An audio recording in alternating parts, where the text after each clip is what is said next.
ladies and gentlemen. Thank you very much for being here. I will start immediately with a little presentation of the speakers, and then I will continue with the topic and the thesis of the research about how the parliaments in general can uphold the global multilateral system, and more particularly how the European Parliament could contribute to upholding the United Nations system. And then we will have, after my presentation, which will be about 10 minutes, a discussion, a guided discussion, a little bit of reflections. We will start with, first of all, from both speakers that are with us today, and then a little bit of the guided, kind of moderated discussion through the questions.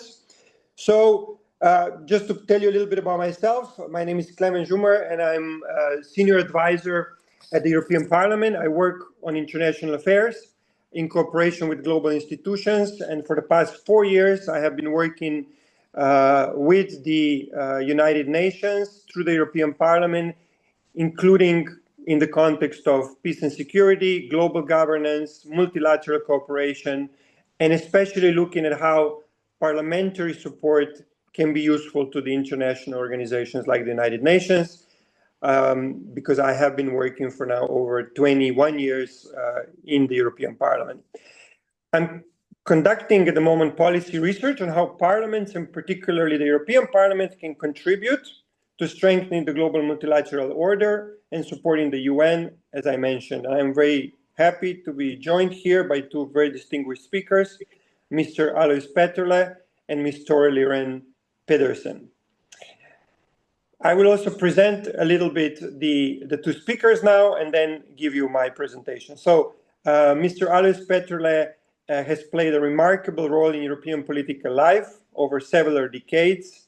He has served as the first Prime Minister of Slovenia during the country's transition to independence, was the first democratically elected Prime Minister of Slovenia, was later Minister of Foreign Affairs, and helped to shape Slovenia's place in the international community, including getting the recognition of the country.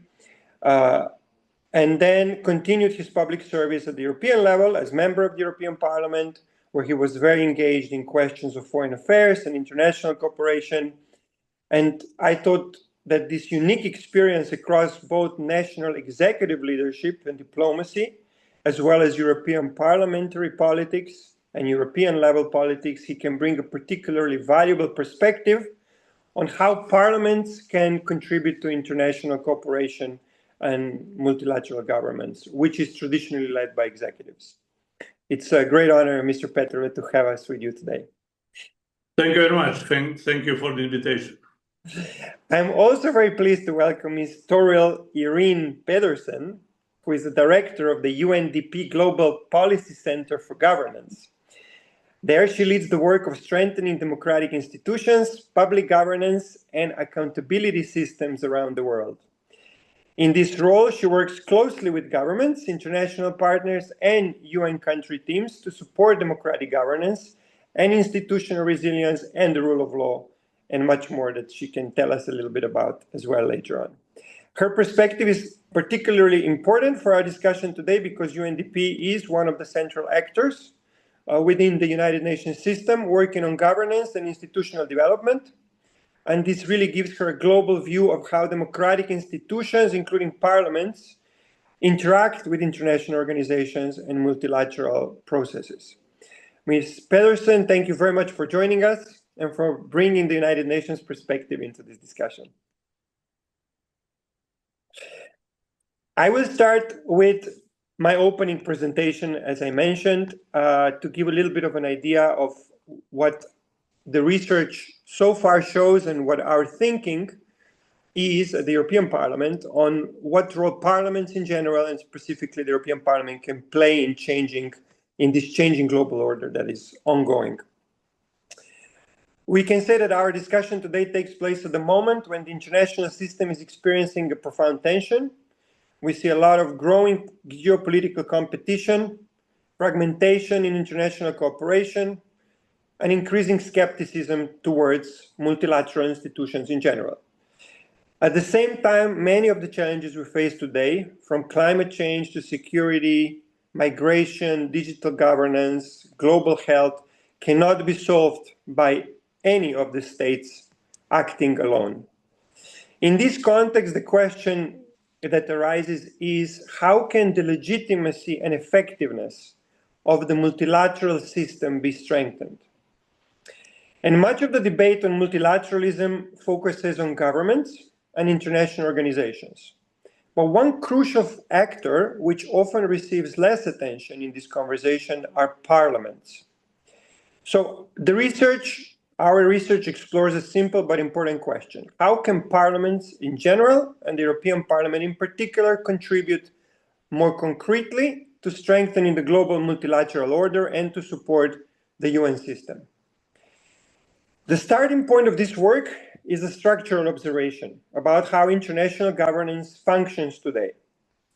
Most international agreements are negotiated by executives, so diplomats, governments, international organizations play a central role in shaping the global rules that structure our economies, our security, and increasingly various aspects or almost all aspects of our societies.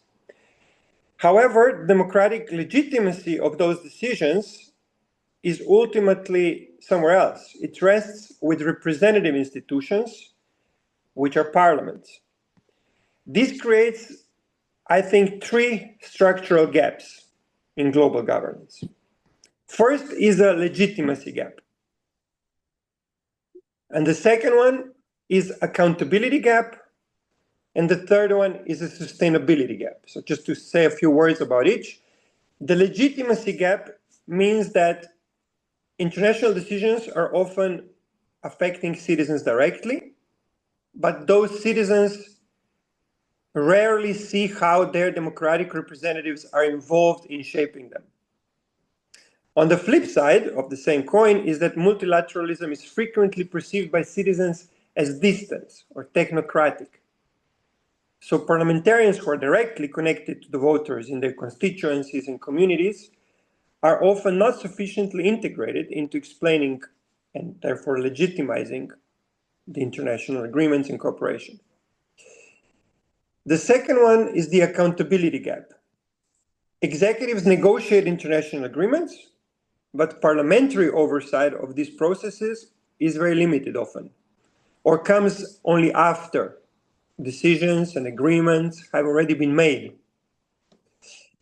And the third gap is the sustainability gap, as I call it, which is that when executives change, for example, a government changes after a mandate of 4 or 5 years, the projects that the previous government has supported could be curtailed or even suspended when the new executive takes office, sometimes literally overnight.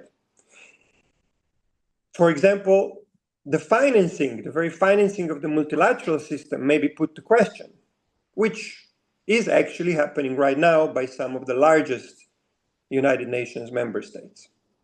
So if we want multilateralism to remain viable and legitimate, these gaps between global decision-making and democratic representation need to be addressed.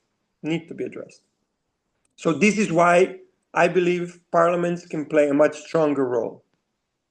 Now, why, or what are the capacities of parliaments which give them this possibility to play this role? They possess three fundamental capacities, the parliaments, that can strengthen multilateral cooperation. First is oversight. Second is budgetary and legislative authority. And third is their proximity and communication, direct communication with citizens.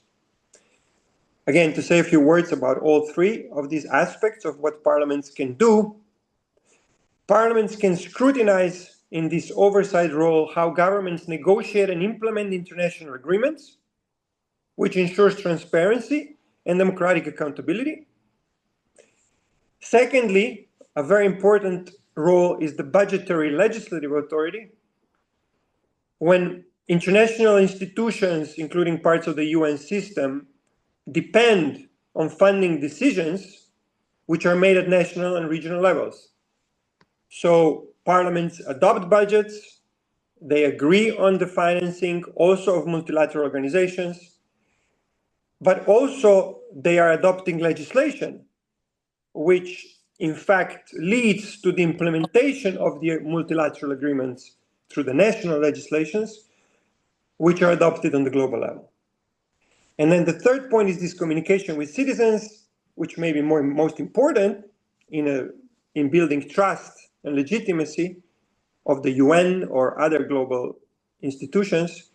Members of parliament are a democratic bridge between international institutions and the societies that they serve. So they are uniquely placed to explain why multilateral cooperation matters and why it's relevant, why it's needed even, and how it benefits the citizens. We have a little bit of this on the EU level when we have 27 states, but on the global level, where UN membership is 193 countries of the world, that becomes even more complex and important. And to just say a few words about the European Parliament and why it occupies a particular interesting position.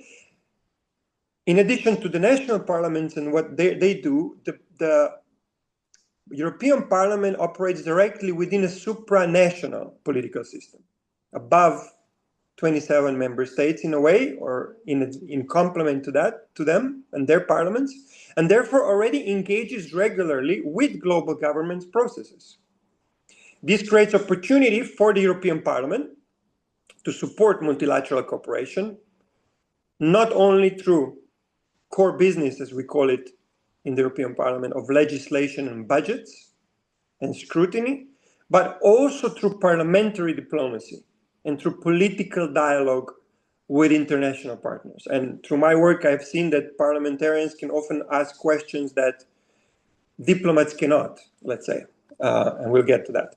So the purpose of this research is therefore to not only analytically find solutions and helping, how parliaments could help the global cooperation between states, but it's also very practical. Like, I want to come up with ideas that are concrete and practical so that we can identify ways in which parliamentary institutions, and particularly European Parliament, can contribute most effectively to strengthening the legitimacy and resilience of the multilateral system in this time that we live today.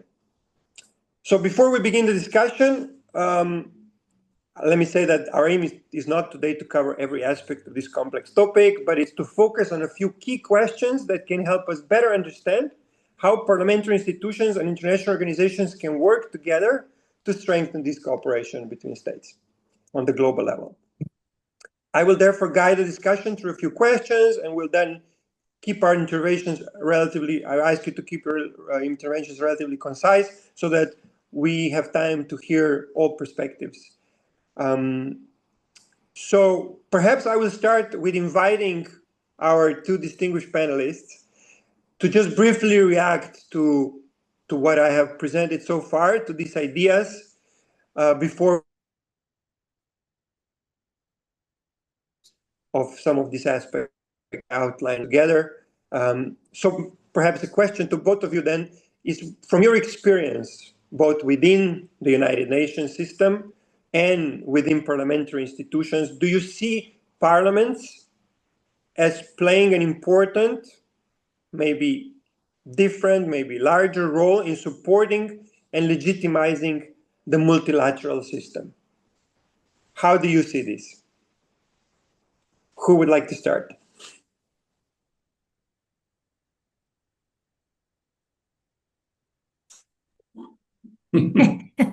Lady. Go ahead. Yeah, okay. Let's do that principle. I can start with some, but I just want to say thank you very much to beginning to putting this on the agenda. I think it's very timely, considering that you mentioned also the trust crisis that is both facing the national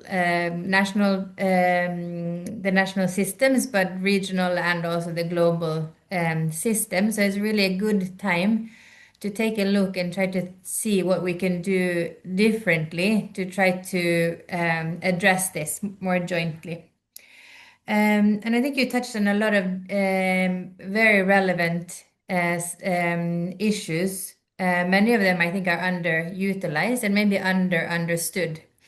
like you say, that the governments and the executives that are negotiating a lot of the global commitments and policies, we see are often, left alone within the executive to have this discussion and to anchor them, and it only comes back to parliaments when it's about implementing national legislations on the issues. There's also a lot of differences between capacities of parliaments to engage and the interest in the general public to allow this space. But like you say, without kind of the scrutiny and the visioning for the longer term engagement, I think parliaments are underutilized as a vehicle to bring this forward, because it's only through the national processes that these global commitments can be implemented. And sometimes parliaments are even enacting laws that could be used as a very good example for how parliaments, through the legislative processes and oversight, are actually bringing these global commitments into kind of changing the reality for people in their respective countries. But it's seen as a purely national or regional process. So I think there's definitely elements that we can use of this to make it clearer. So I think the visioning is really important. Being able to hold a discussion over time around, where is the visioning for the multilateral democracy and the multilateral governance process. The oversight, like you mentioned, is really also key. Translating global commitment into action, and also I think this iterative process between policy goals at the national level and policy goals of the global process. This has to kind of feed up from national discussions into the global and vice versa. So I think seeing it as an iterative process where parliaments have a really important role to raise the issue. Sometimes the commitments are not fit for purpose. Then there needs to be a dialogue, and that should come then from peoples and parliaments. I think there's definitely more we can do to kind of make it clear the connection between the role of the executive and the role of the national assemblies and parliaments. But there's also something we can do in terms of showing the connection between the development part of the UN system and the political part of the UN system. So UNDP on the development side support national parliaments that maybe don't have the capacity to do this work on their own. So how to make sure there's data there, make sure there are processes, etc. Where there are stronger parliaments, like the European parliaments and many of the European national parliaments as well, who don't need that capacity support, but have a very important role in passing budgets that support that the connection between the political and the development. So that's kind of also a role in evening the playing field between countries to engage in the global process. May I leave it at that for now? Thank you very much. Yeah, I mean, it's very interesting to highlight this capacity difference, and we'll talk about this. Perhaps, Loisa, would you have some comments on? I will try. So first of all, I would like to thank you for your, I would say, idealistic ambition to strengthen global governance by parliamentary dimension. And we don't know yet what will happen when all missiles will be used. What will happen at that time? I'm sure if people were asked whether they agree to one or the other war, maybe they would not, I would say, agree to have war, but I don't like theoretic debate on that. I think that whatever will happen, and once I think we will have to go back to the people. And at the moment we have the situation in this geopolitical and war situation where I would say not only that people were not asked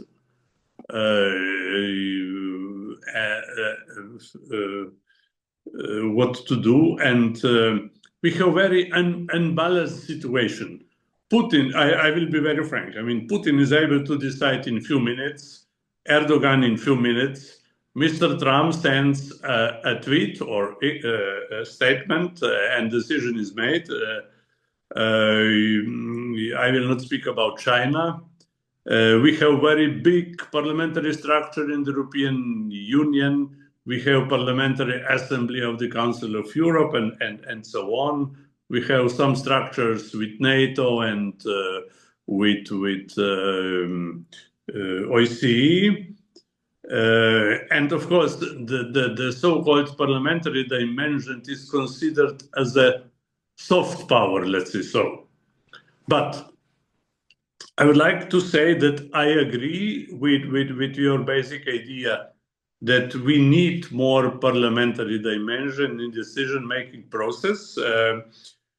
I think that you rightly pointed out the budgetary aspect of the story, where executive is attentive, let's say so, because they need parliamentary support.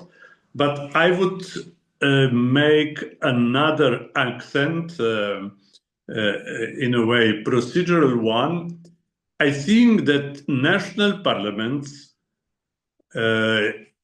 have a chance not only at the end of the process when they endorse one or the other policy or one or the other budgetary proposal, but I think they should be engaged at the beginning of decision-making process.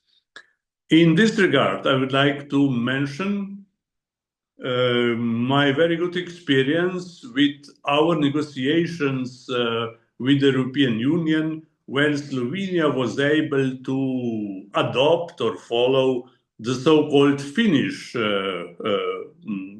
approach, Finnish model, with the so-called Grand Committee, which has in Finnish political system a very decisive role. So government is not able to negotiate anything essential without, I would say, without support or endorsement of the parliament. So they can even discuss things during the negotiations. So the parliament has a very strong role, and this is also good for the executive branch. I remember when we were negotiating, I was chairman of the European so-called European Commission for European Affairs, and my colleague was president of the Foreign Relations Committee.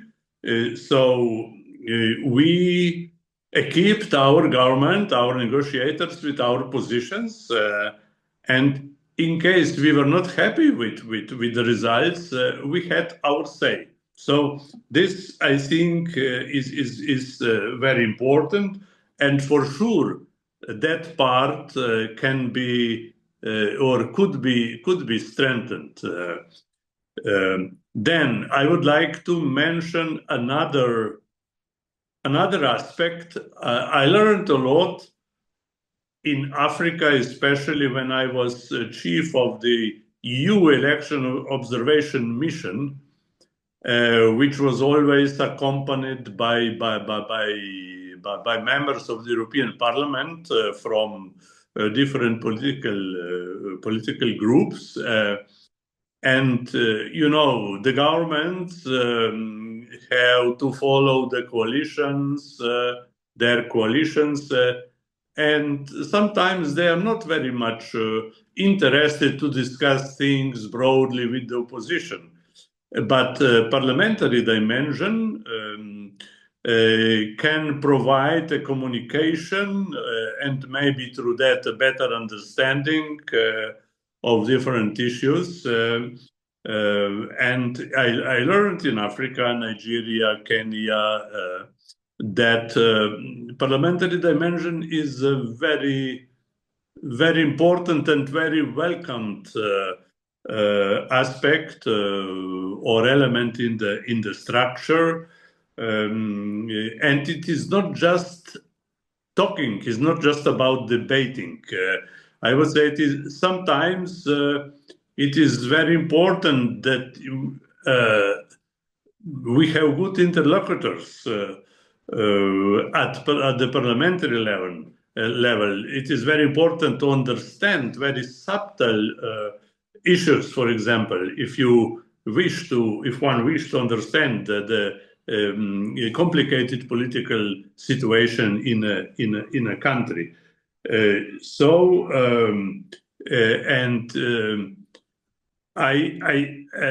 point which was made already with regard to the changes of the government, I would say I share. I agree with that. And parliamentary dimension is more sustainable, I would say. And I was attentive to this gap, Clement, you mentioned.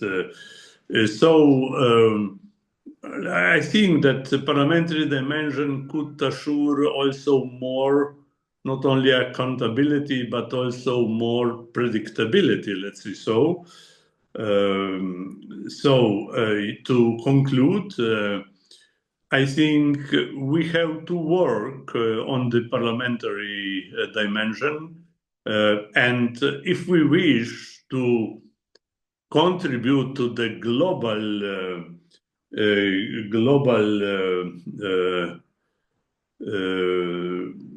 level, then of course national parliaments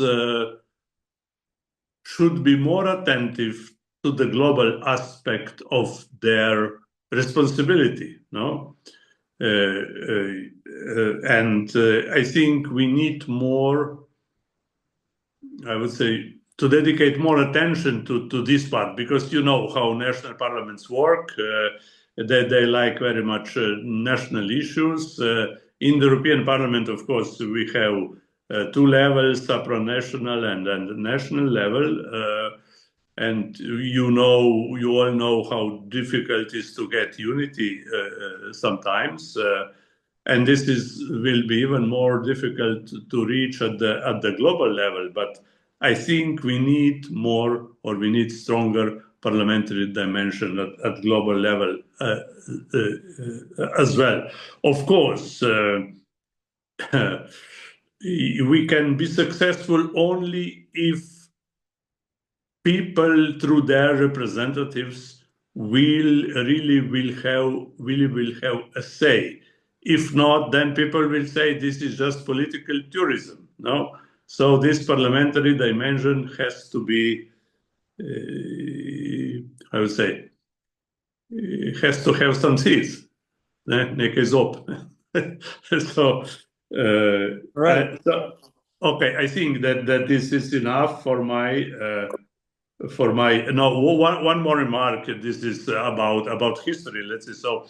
I remember when I met Czech President Havel or Hungarian Prime Minister Antal or Croatian Tudjman and so on, how important were people after the end or approaching the end of the communism, where this legitimacy, democratic legitimacy, was so important, was so strong. What we intended to do with the so-called Slovenian Spring, was only possible to be done by the people. And just one more remark. When the communists in my country decided to take over during Second World War, there was no plebiscite, no elections, and so on. They just imposed their political will. But when we decided to establish our own state, independent Slovenia, we asked people so they had the chance to express them on the plebiscite. When we decided to go to be member of the European Union, people again were asked. There was a plebiscite. For NATO, there was a plebiscite, 3 referendums, and this is such I would say, asymmetry in decision-making process. No, and there are situations in our situations where we can do progress only with people and with those elected representatives of the people who have trust of the people. Thank you. Right. Thank you very much, Luisa. And indeed, trust is what is lacking. So you finish with this, but I think it's one of the key elements of what the UN system, from my perspective from the inside, is very much in a need of trust between these countries and indeed the parliamentary dimension, or let's say people's involvement and engagement, can bring that. It can also complicate things. We can talk also about all the difficulties that many voices that have to find agreement can bring, and we know that. But it's indeed, I'm trying to look at what are the elements where we can contribute with parliaments, not to compete with executives, but to complement them. And thank you for all these different perspectives, also historical, that are very interesting and will influence, the thinking process for this research. So thank you both for the insights. I would move maybe from these broader principles now a bit to the operational dimension, to explore how this cooperation between international organizations and the parliaments actually works in practice today, and where there may still be room for improvement. So if I would ask you, Ms. Pedersen, from the perspective of the UNDP's governance work, how does the UN system currently engage with national parliaments or European Parliament, both levels? Where do you see opportunities to strengthen this cooperation? Thank you so much. So UNDP works in 170 or so countries at different levels of development. But there's some things that we see common is that when the development process requires an institutional capacity, including parliaments. So parliaments need to have the necessary capacity. They need to have, but within parliament, but there are also some governance preconditions that exist outside of parliament. For instance, they need to have data and information, maybe through a statistical system.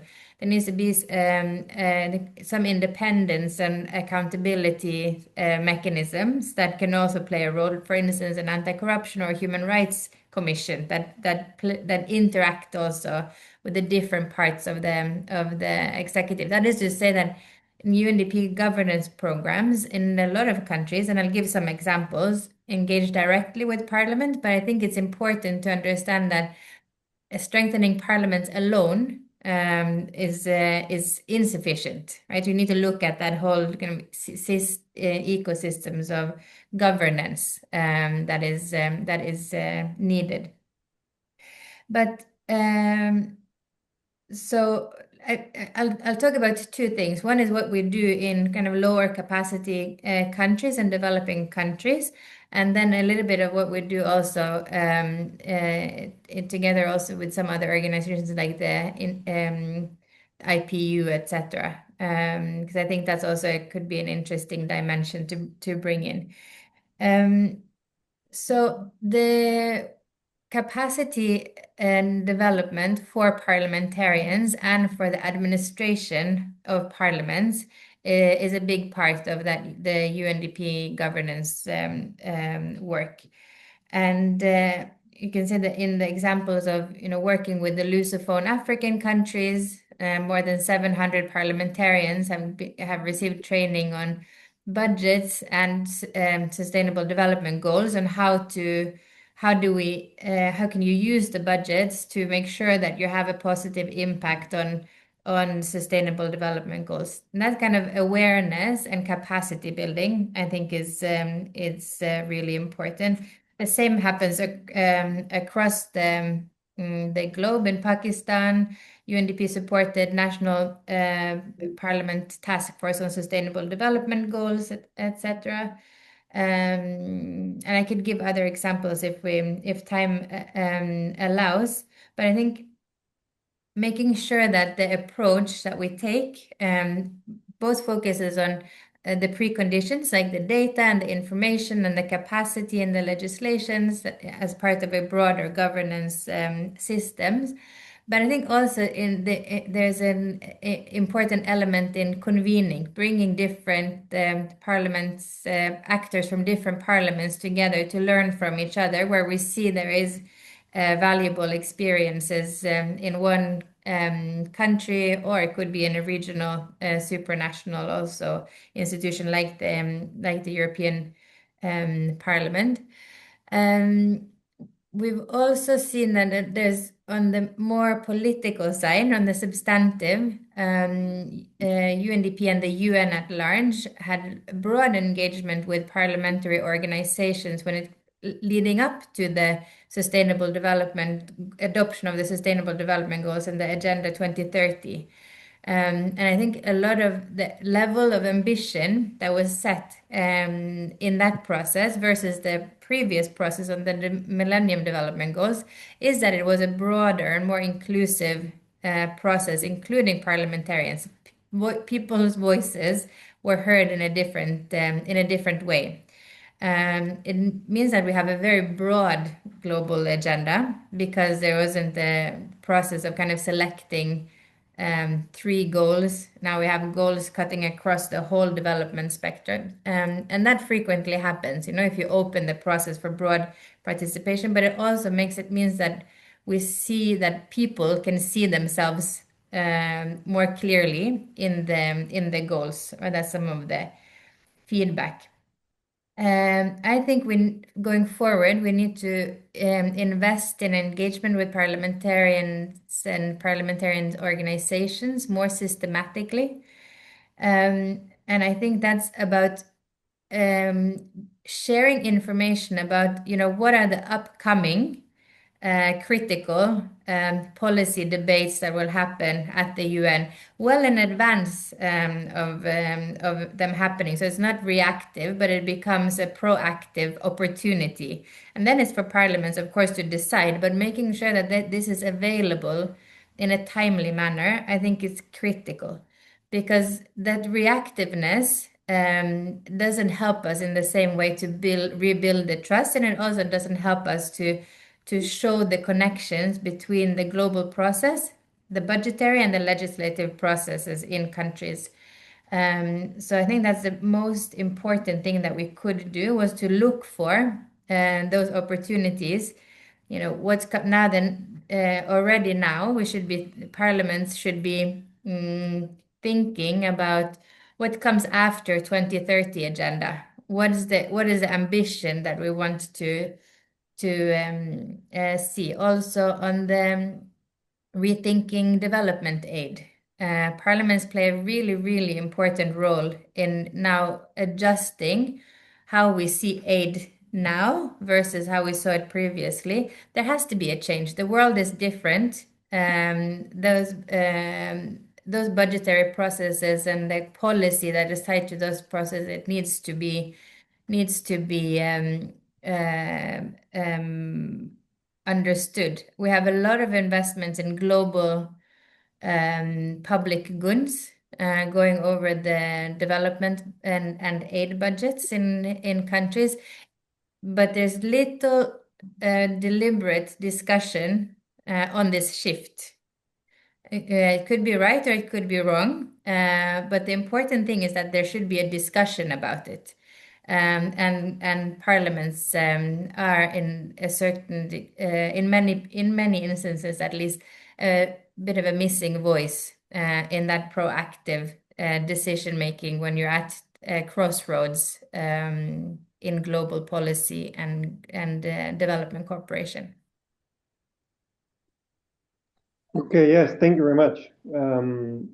You said you were mentioning something about the IPU cooperation as well? Yes. Would you say maybe a little bit about this, as they do coordinate, I would say, at least those parliaments that have means to send their members to the UN?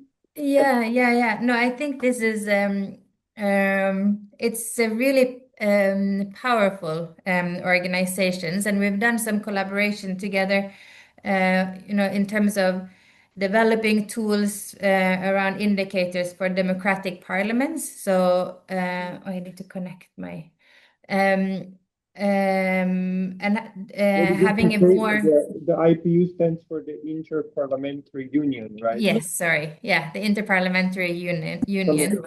And a lot of their work is bringing parliaments together, which I think is powerful, because there are, even if a lot of parliaments are based on the same principle, the way they operate, and there's definitely things to learn from each other.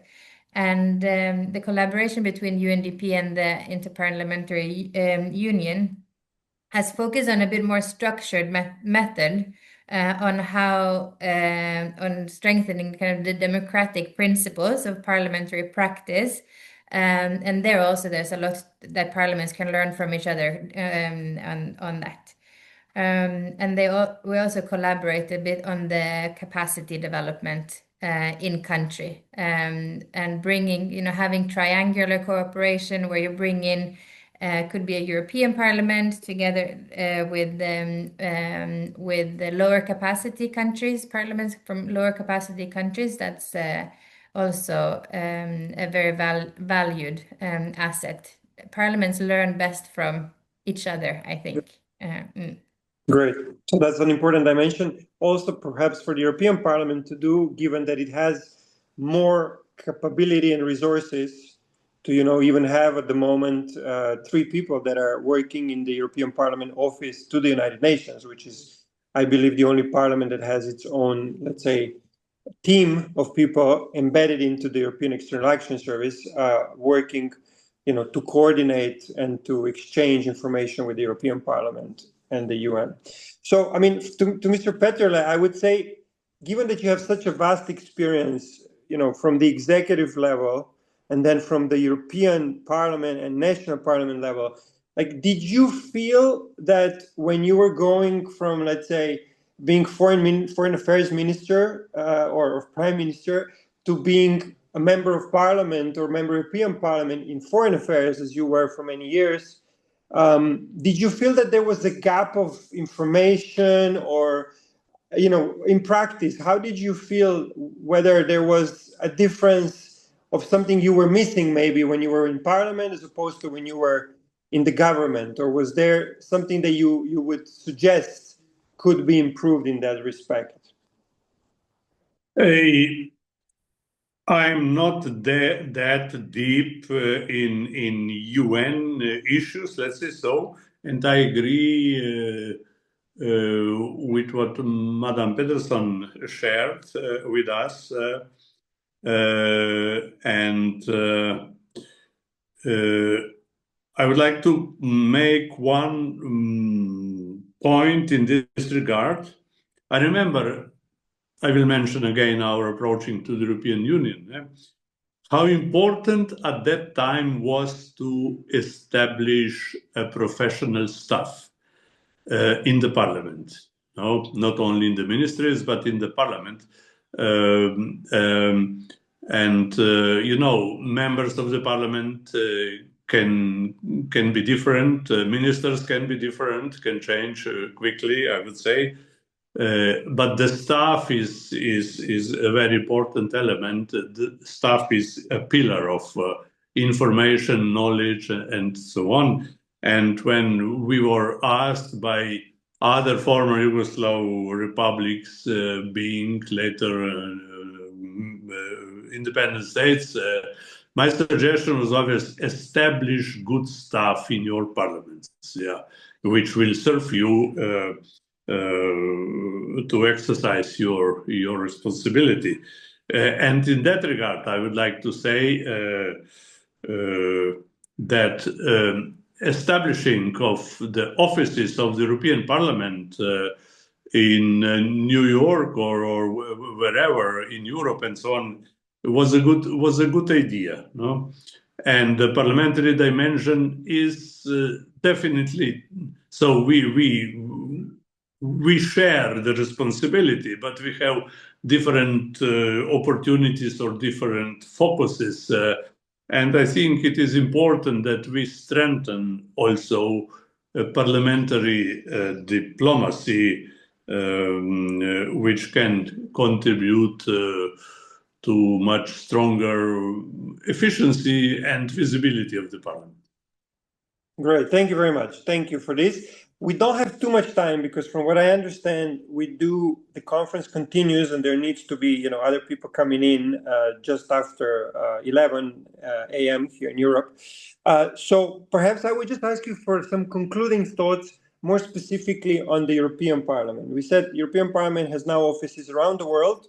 By the way, there is an office of 3 people in Jakarta for the ASEAN cooperation.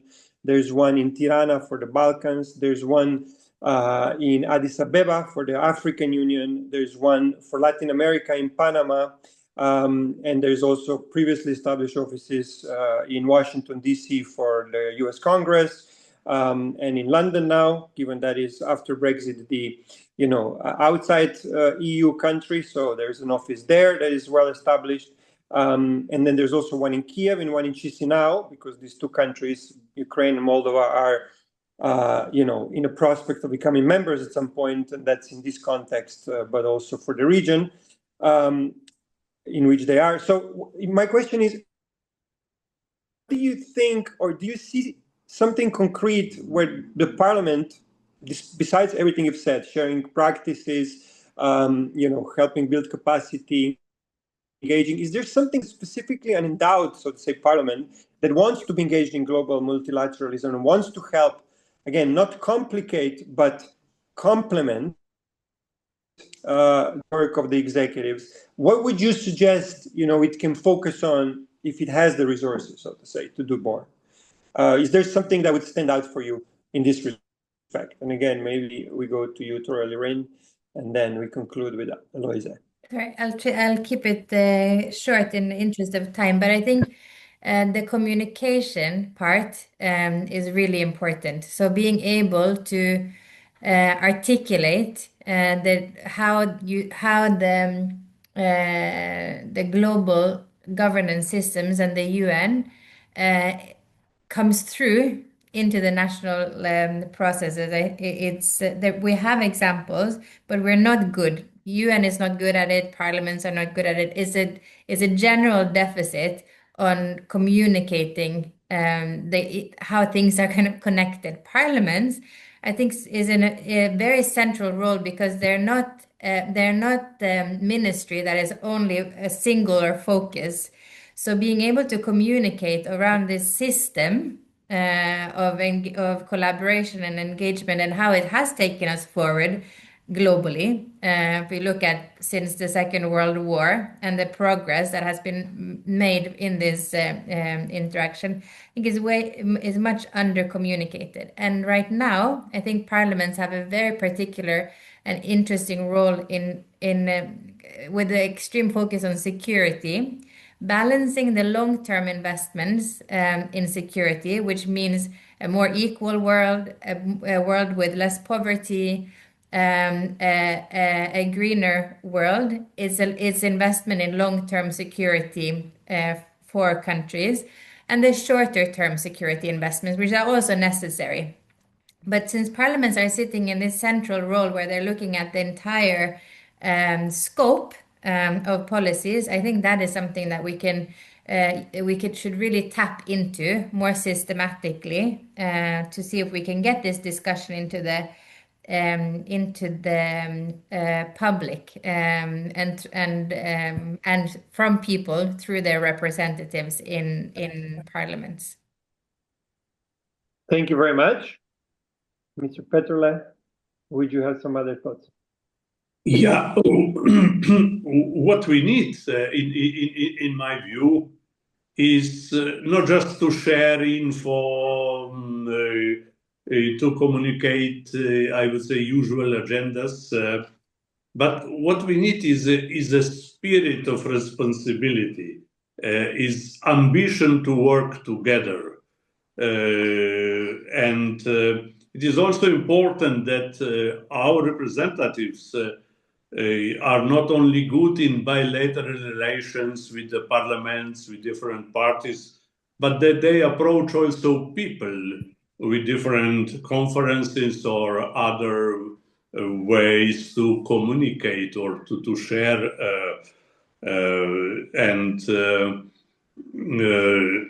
I think that this spirit of co-responsibility in global terms is still to be, I would say, nurtured more.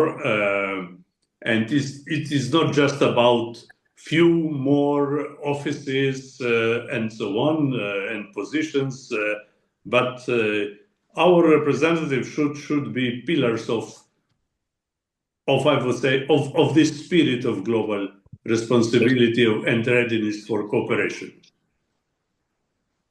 Thank you very much. I will conclude. We have opened this topic. We have shared some important points. Both of you, I thank you very much, Ms. Pedersen and Mr. Petterle, for taking time for this and for giving it a thought and to share this with us. This will definitely impact the thinking on this, and I'm preparing also a little paper that will hopefully come up with some concrete steps of what the European Parliament can do in this context and how we can be helpful to the UNDP, but also to the wider UN system, as we do want to be as the Parliament. And it's great to see this political support and understanding and let's say reading of the times that this is a good moment and an important moment to strengthen this, and that this is a way to do this. So I thank both of you for your contribution, and I hope that our discussion today contributes to advancing this, and that we will share with you also what we come up with, and you can always comment on this. It's going to be very useful that you do that, and also our listeners. This is recorded, so it will be transcribed and used for further research. So thank you so much for your time, for your contribution, and all the best. And have a good rest of the week we just started. Take care. Thank you so much. All the best. Thank you. Bye-bye. All the best to you. Bye-bye. Thank you, everybody. Okay.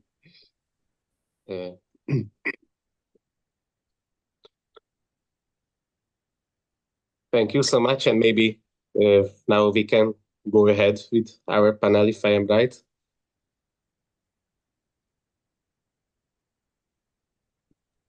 Yes, the floor is yours. Go ahead. Okay. Thank you so much. So, dear colleagues, dear participants, thank you so much for taking your time to participate in this fascinating panel. So we have a very tight schedule, and we have participants, presenters from various countries, from the universities with different backgrounds. So that's why I don't want to consume a lot of time at the end of this fascinating panel. So the topic will be the environmental impact of artificial intelligence, especially from a legal sense, but in a broader context. So the colleagues from different perspectives will conceptualize how AI could have even positive impact on the environment, and how it can also cause detrimental effect on our environmental resources. And then we will also explore the legal perspectives, how we can regulate the environmental impact of AI. We have presenters from universities based on Finland, in Latvia, in Lithuania, in Italy, and in Hungary. So it's a highly international panel.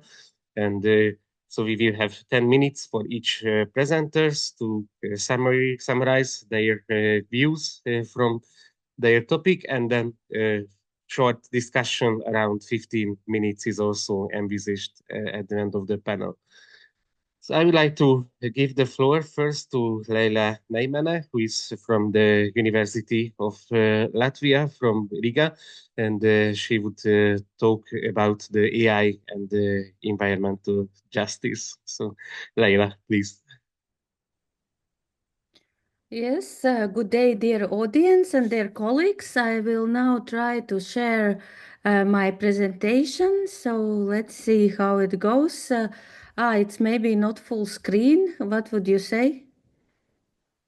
Not yet. If you can press the presenter mode. Now it's full screen. Thank you. Thank you so much. Yeah. So as mentioned, my name is Leila Neimane, and I represent the Institute of Legal Science of the Faculty of Law at the University of Latvia. Yes, and today, to a certain extent, I have the honor of marking a further path forward for discussions on the interaction of AI and environment. Since as this technology increasingly evolves, there are more and more challenges from the legal sense. And until now, my research has mostly focused on environmental law, more specifically on environmental impact assessment, public participation, maritime spatial planning, and blue economy sectors, such as offshore wind and aquaculture. However, as we all know and feel, nowadays the AI permeates all the spheres of governance and economic activity. It is also beginning accordingly to reshape environmental decision-making and regulatory processes. So this raises this important question: how do we ensure that the rapid expansion of digital technologies remains compatible with environmental limits and the right to healthy environment?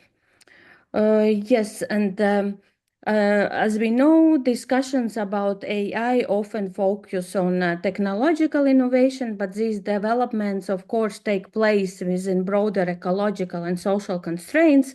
And just to remind, the concept of planetary boundaries is like limits the scope where human activities can operate. The environmental limits have to be respected, including climate stability, biodiversity, and resource use. At the same time, environmental justice highlights questions about benefits and burdens in distributing and in distribution of environmental benefits and burdens, as well as the right to healthy environment and intergenerational equity. Of course, and these perspectives provide an important framework for assessing the environmental implications for emerging AI technologies. There is, of course, also this AI paradox if we look from this environmental perspective, because AI often is promoted as a key tool for addressing environmental challenges. Of course, it can improve climate modeling, support biodiversity monitoring, optimize energy systems, and help to allocate resources more efficiently. At the same time, like data centers and hardware supply chains requires significant energy, water, and material. Also, it means that this paradox leads to the situation when technologies designed to support sustainability actually themselves contribute to environmental pressures.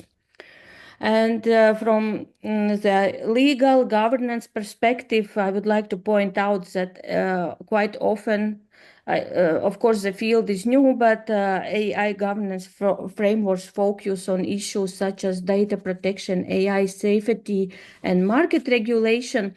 And often, an environmental dimension of AI remains largely outside the regulatory discussions. And I think that's the purpose of our panel, to draw attention to this problematic. And therefore, questions about environmental footprint of AI, its compatibility with planetary boundaries, and implications for environmental justice are important to address. And this is that governance blind spot where I offer the conceptual framework according which highlights 3 interconnected dimensions which actually shape AI governance. At the top, we have AI innovation, which includes algorithms, data centers, and digital infrastructures supporting AI systems. At the base of this triangle, there is environmental limits and environmental justice. So environmental limits are represented by planetary boundaries, and environmental justice includes the right to a healthy environment and intergenerational equity. So the role of governments through constitutional law, regulations, courts, and algorithmic accountability is to balance 3 dimensions and ensure that the development of AI remains compatible with ecological sustainability and fundamental rights. So the research approaches this issue from a legal perspective by examining AI in relation to environmental limits and the right to healthy environments. The approach combines conceptual analysis of AI's dual environmental role, a comparative examination of environmental rights frameworks, and the exploration of legal tools that could help courts and regulators assess AI-related environmental harms. And as to implications for governance, so if AI is to contribute to sustainable development, its environmental implications must be addressed more systematically, and this requires recognizing fully the environmental footprint of AI systems and integrate ecological limits into digital governance debates, as well as strengthen the role of environmental rights frameworks. And of course, it's also related to closer cooperation between legal scholars, environmental scientists, and technology experts. So to conclude, I would like to remind once again that AI, of course, is not only technological or economic challenge, but it is also environmental and considerable legal challenge. So if we would like to this digital innovation to be compatible with ecological limits and environmental justice, then it would be essential to make this conceptual frameworks and adapt regulatory frameworks to ensure sustainable development of AI. So I would like to say thank you for your attention and give the floor to the moderator and the rest of my colleagues. Thank you. Thank you so much, Leila, for this great presentation. And so now we would move forward, and I would call our next presenter, who is Professor Neringa Gaubiene, and she's from the University of Vilnius from Lithuania. And the focus of her talk would be the environmental aspect of the AI. Professor Gaubiene, please.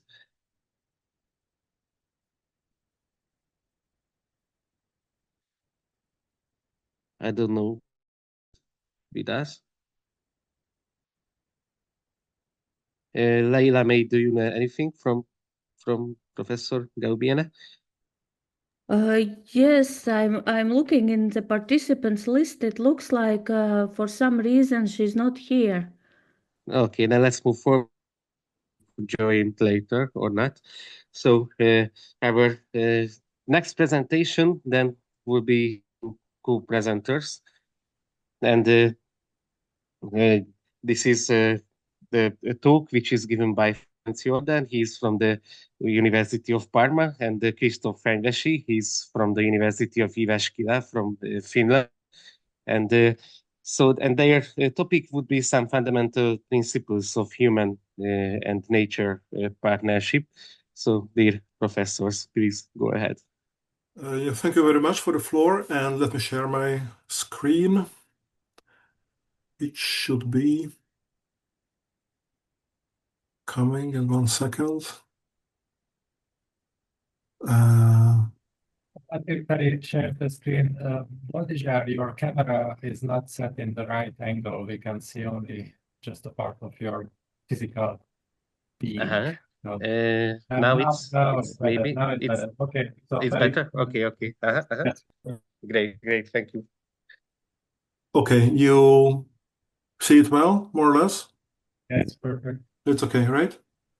Yes. Okay, so we speak about all the new principles for a better human-nature relationship, and to start with, I have to speak about very bad news. We do know that humanity is consuming a lot of resources on this planet, and we are causing big global challenges. And we see also that we are approaching the limits of our presence on this planet. So we are over controlling the environment. We are depleting the resources. We are destroying a lot of natural habitats. We are overfishing the seas. We are creating monocultures and agricultural systems. So we do many things that are not sustainable anymore. And we have to see how to try to look at all of these things from a different perspective. We have to try to understand what to change rapidly and fundamentally, because many things are really not going in a good direction. Just let me ask you, see another slide, right? Because I'm not sure that I can make them step. It's okay. So you see slide number 3 or something? No. Yes. We see Okay. your whole screen. You are not in a presenter mode. Maybe you want to click on the top right corner, the Yes. presenting, or on the bottom. Sorry, there is that presenting, or if you use Windows, you can press F5, I think. These are all the... Now it should be okay, right? We see still your PowerPoint, not the shared screen, or not only one slide, but we see all of them. All of them. I'm Yeah. sorry. I see it very well here, but not there. Apologies. I fixed the problem very soon.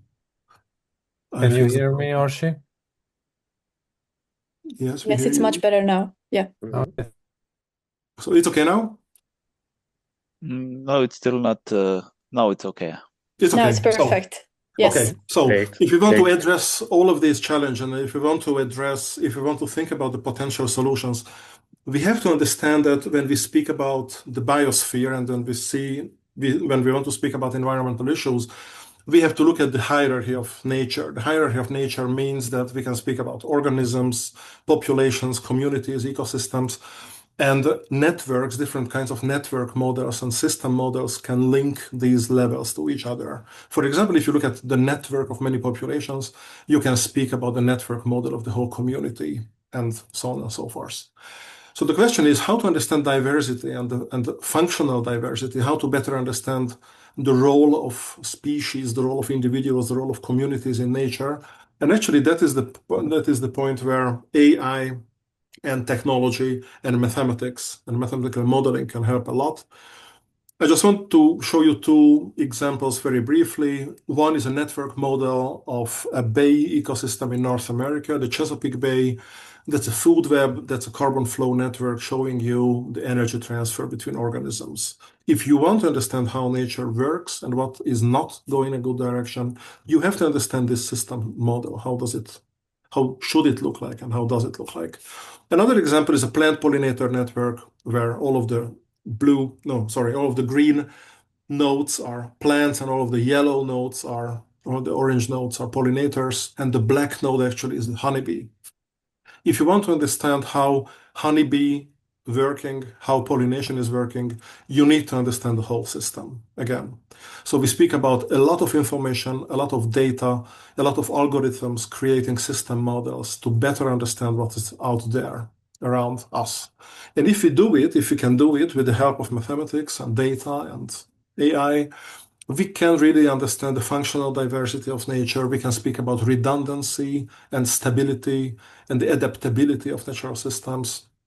And in particular, we can speak about switchers that are inbuilt elements in ecosystems being responsible for regime shifts and big changes in the state, in the alternative states of the ecosystem. So all of these is quite complex, it's quite complicated, but it can be even more complicated by adding man, humans in the system. What you see here is a socio-ecological system model of North Carolina. It was created many years ago. Obviously, again, for a network model like this, you need a lot of data, a lot of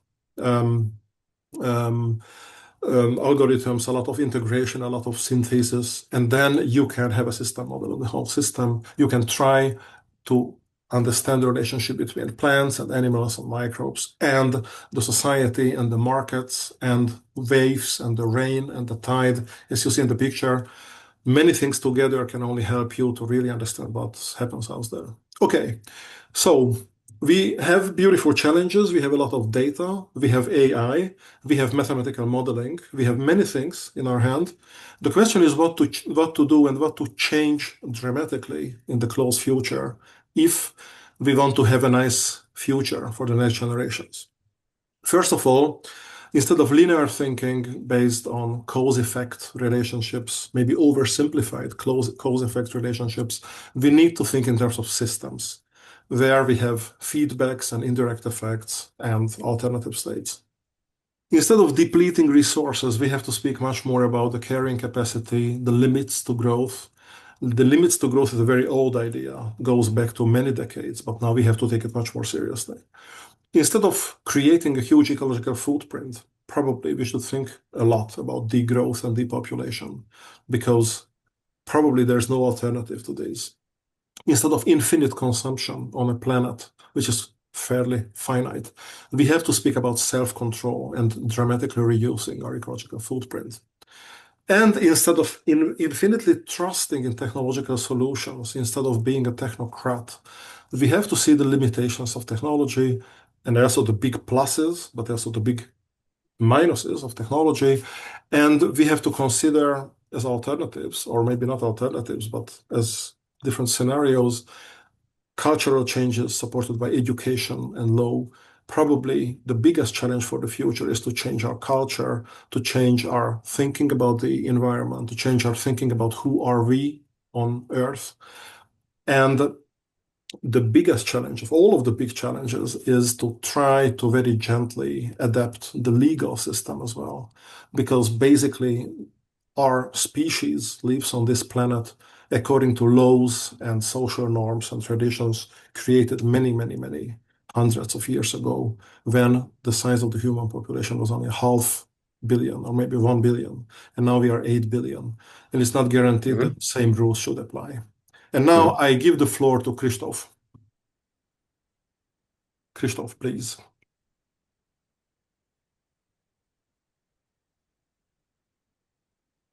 Thank you so much, Ferenc and everyone.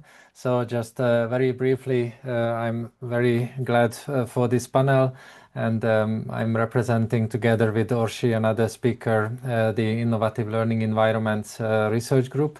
And our contribution to this discussion was also starting from a revelation that well-being, planetary well-being, is not only a philosophical concept. I mean, not diminishing the power of philosophy, but it's also a natural scientific term, and it's a concept from ecologists as well, just like Ferenc introduced us, this kind of holistic thinking.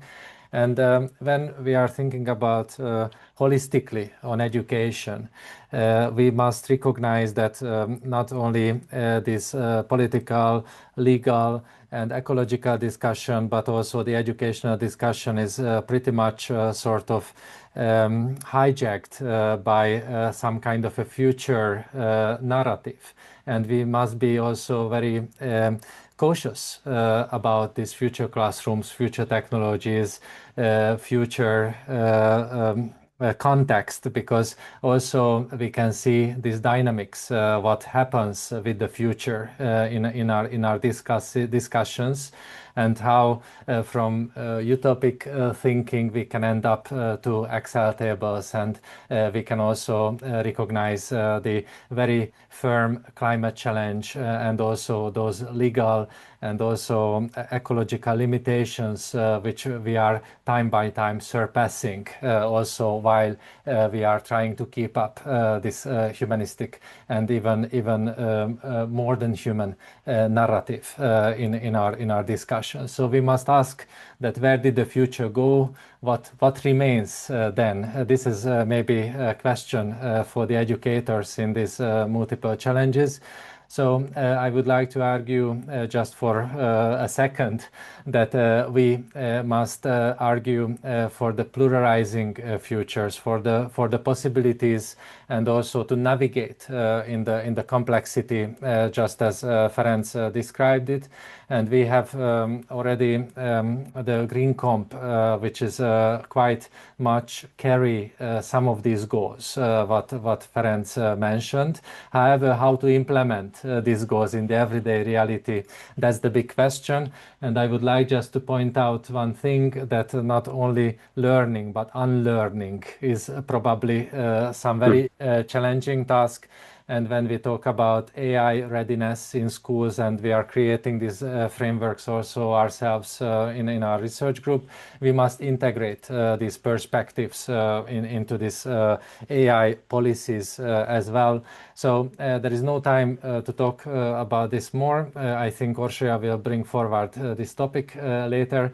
But my main message that we must design futures that remain open, and we must return this versatility and possibility thinking, and not only the mission impossible should be in front of our eyes when we start our educational journey together with the learners. Thank you so much for your attention.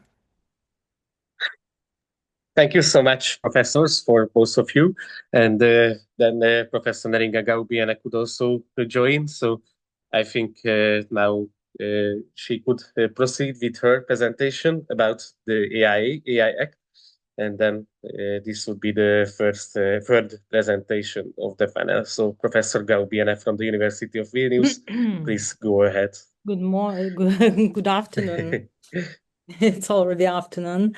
Thank you for waiting for me. It's really a pleasure to be here today. And today I will try to be fast as possible to fit my time and to talk about assessing the EU AI Act, and does it sufficiently addresses the environmental risks and ecological footprint of artificial intelligence. So let's begin.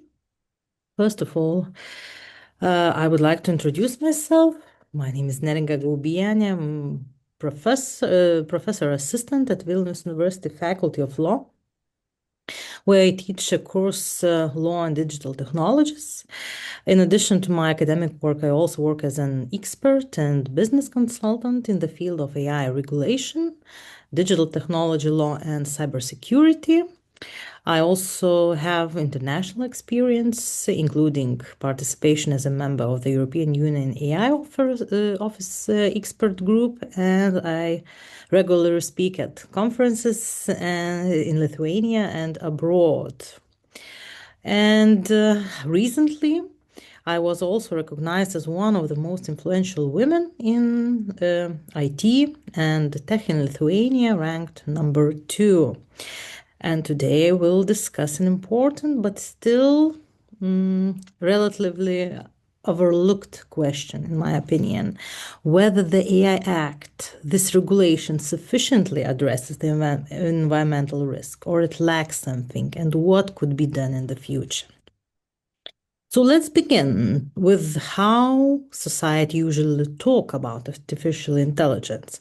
When people ask questions about AI, the most common concern tend to revolve around its impact on human and the future of work. For example, some of the most frequently asked questions about AI includes, will robots replace our job? How does AI actually work? Is AI dangerous for humanity? And many more. These questions clearly show that public discussion about AI are primarily focused on economic, technological, and existential issues. However, there's something striking missing from this list. Very few ask about the environmental impact of AI or its ecological footprint. This lack of attention is important because AI technologies rely on large-scale computational infrastructure, which consumes, of course, energy, water, and hardware resources.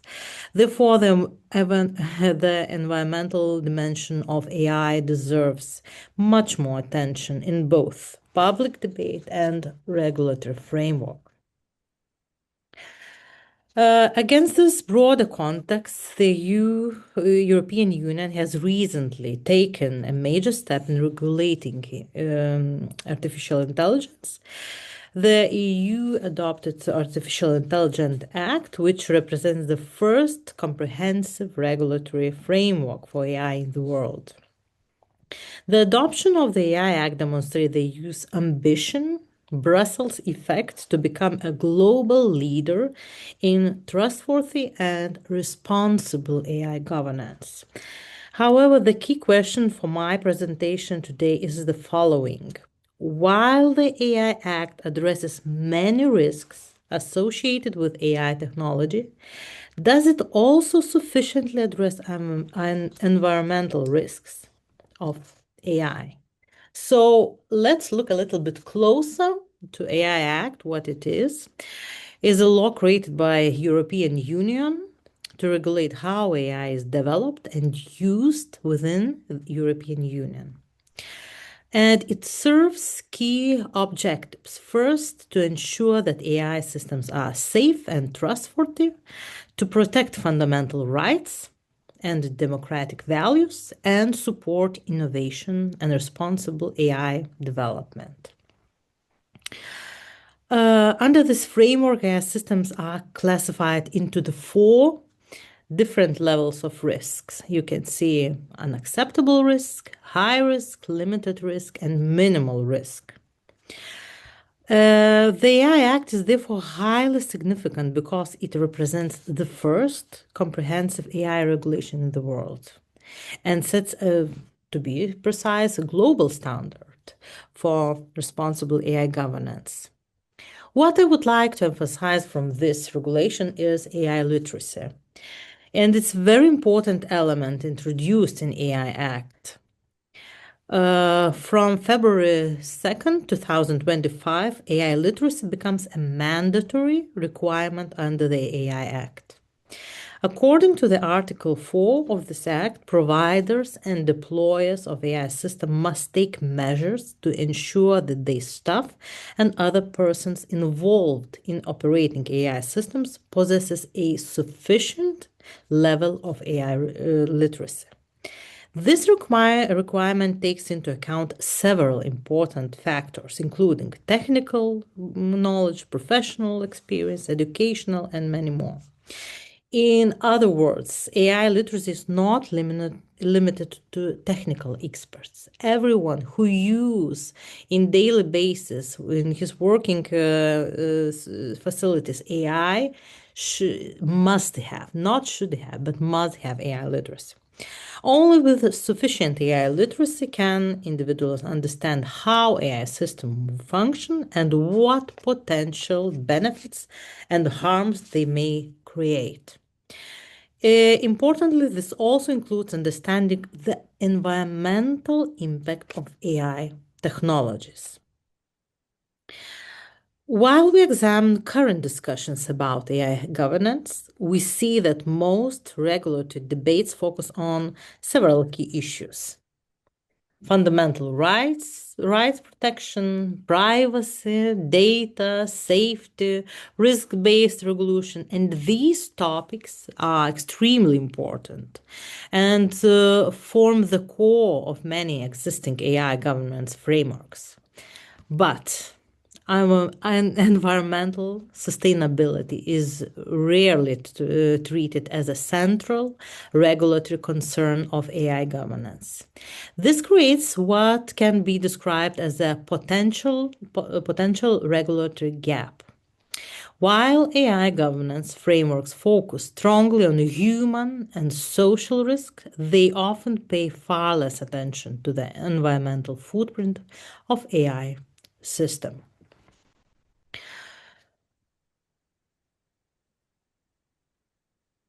Although environmental sustainability is not a central focus of the AI Act, there are some indirect, I should say, connections. For example, certain provisions refer to energy efficiency considerations. There are also transparency obligations related to general purpose AI models, which may indirectly contribute to better understanding of resource use. In addition, AI regulation interact with broader EU sustainability policies, including climate and environmental strategies. However, these are also clear limitations. The AI Act do not establish an explicit environmental risk category for AI systems. It also doesn't require mandatory environmental impact assessment for AI systems. Furthermore, there are no clear obligations related to reporting carbon emission or energy consumption associated with AI technology. These gaps suggest that environmental risks remain only partially addressed within the current regulatory framework. And as I mentioned before, AI literacy is cornerstone of this regulation. And this is where it becomes particularly important. AI literacy is not only about understanding algorithms, how it works, or technical concepts. It also enables individuals and organizations to become aware of the environmental footprint of AI system.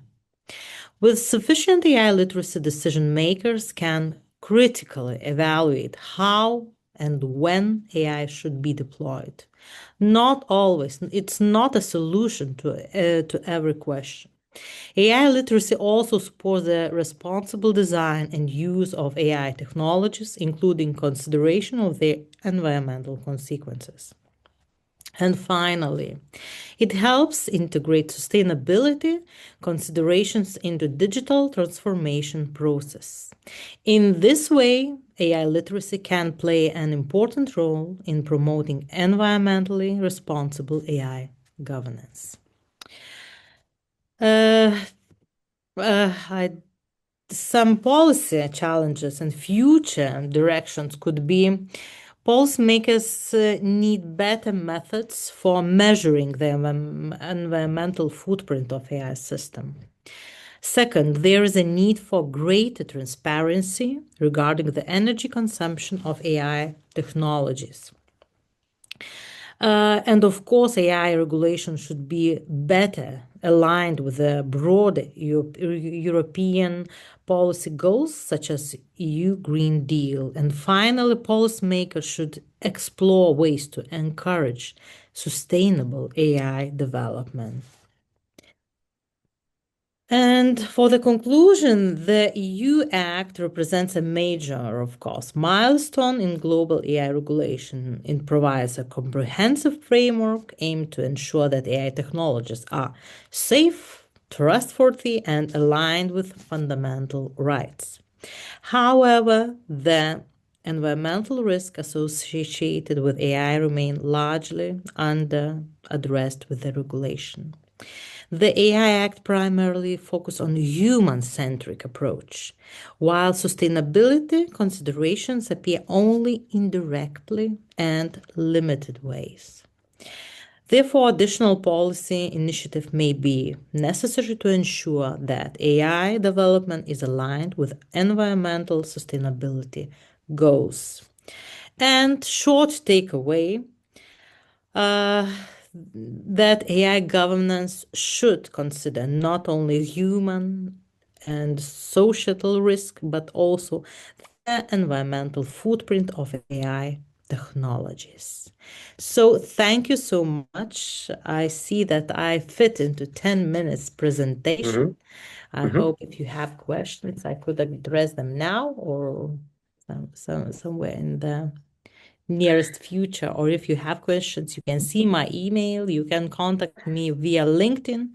I will be more than happy to answer these questions. So thank you so much. And thank you, organizers, for such a big conference. Thank you so much, Professor Gaubier. And you have also mentioned the role of AI literacy. And the last presentation of the panel provided by Orsolya Tuba would reflect on a special type of this planetary AI literacy. And Orsolya is also coming from the University of Jyväskylä, from the same research group as Kristóf Fenyvesi. And she is a doctoral student, so she brings the voice of the youngest researcher generation to the discussion. So Orsolya, please take the floor.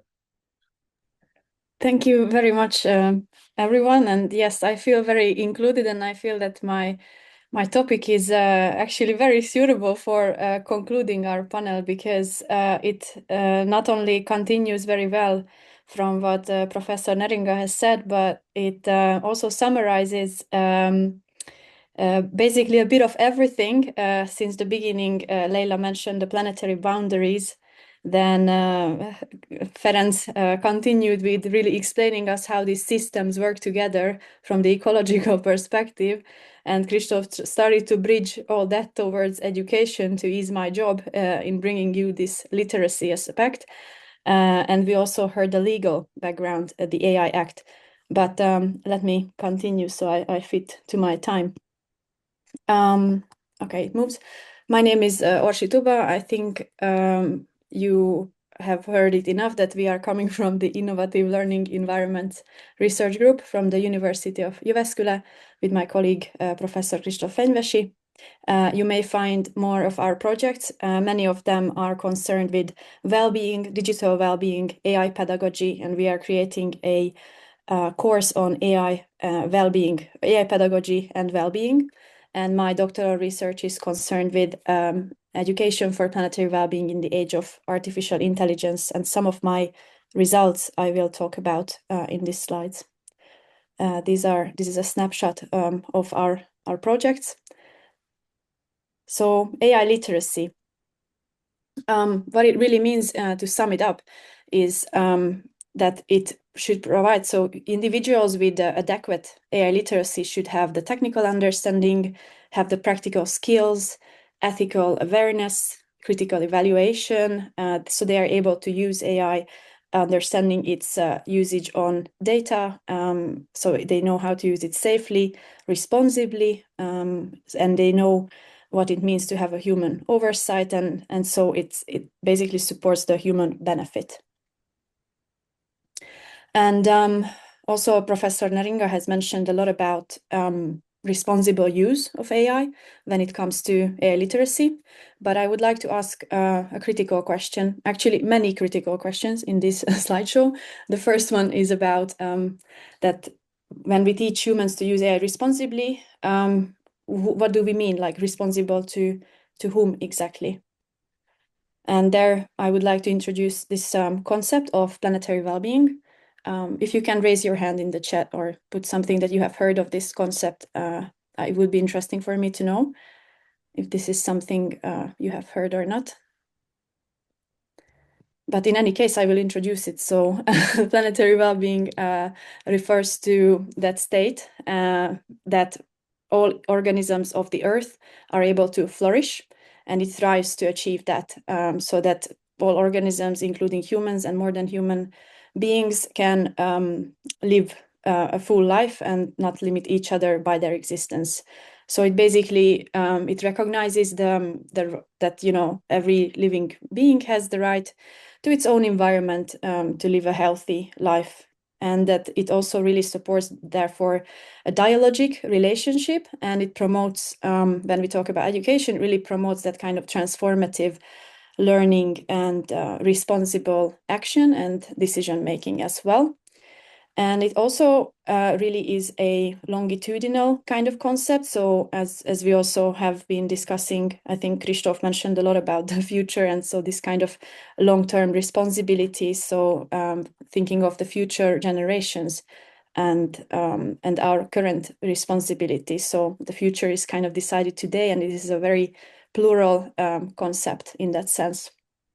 And so it advocates how the development policies should also look beyond the human needs. Therefore, it's a kind of departure from the Sustainable Development Goals that looks which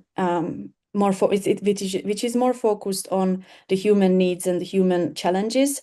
And this one, the planetary well-being, includes the planetary challenges and makes us really realize that human well-being depends on the planet's well-being and so on.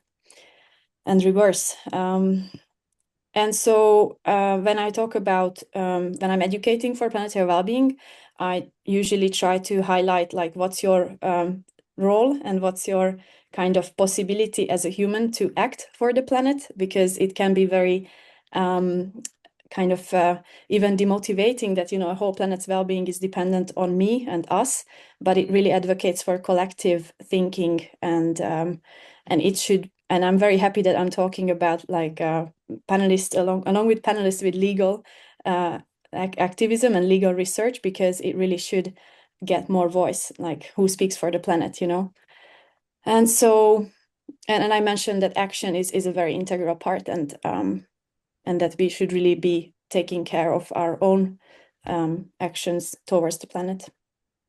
And yeah, so this is the next critical question: who speaks for the planet when decisions about AI are made, or in general, who speaks for the planet when decisions are made?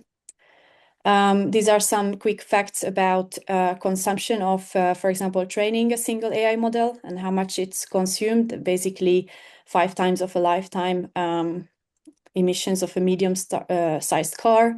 But I'm sure that this is a community here that is privileged enough to know a lot about the consequences of and influences of these AI models and the training of them. And this is a data graph of the growing use of data volumes, and therefore the growing establishings of data centers, restarting or building new power plants.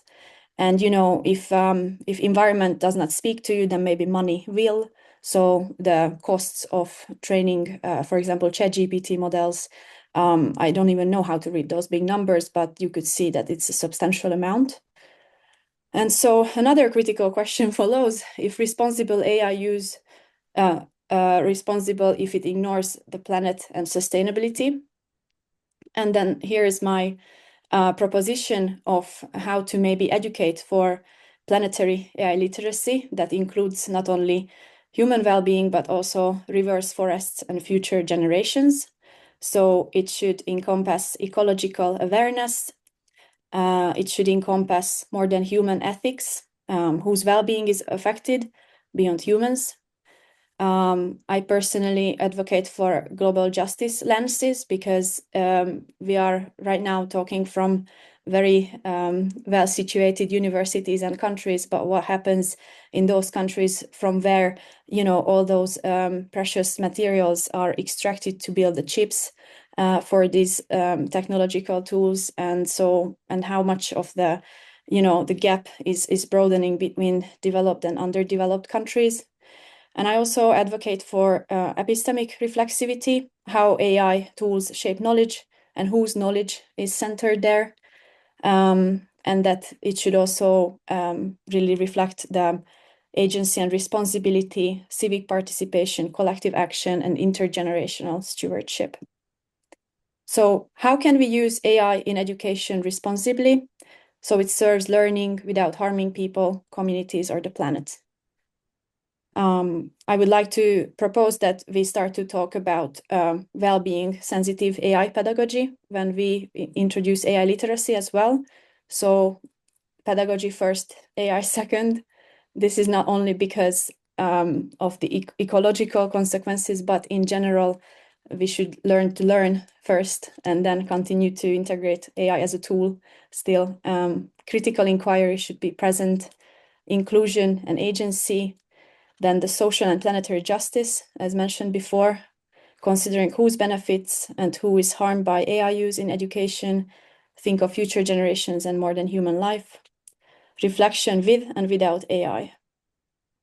We have an ongoing teacher academy project that I'm very proud to be working in, which also includes a lot of these ethical and critical considerations of AI use. And I have high hopes of putting this planetary AI literacy into practice in that project. And some critical questions to close my presentation with.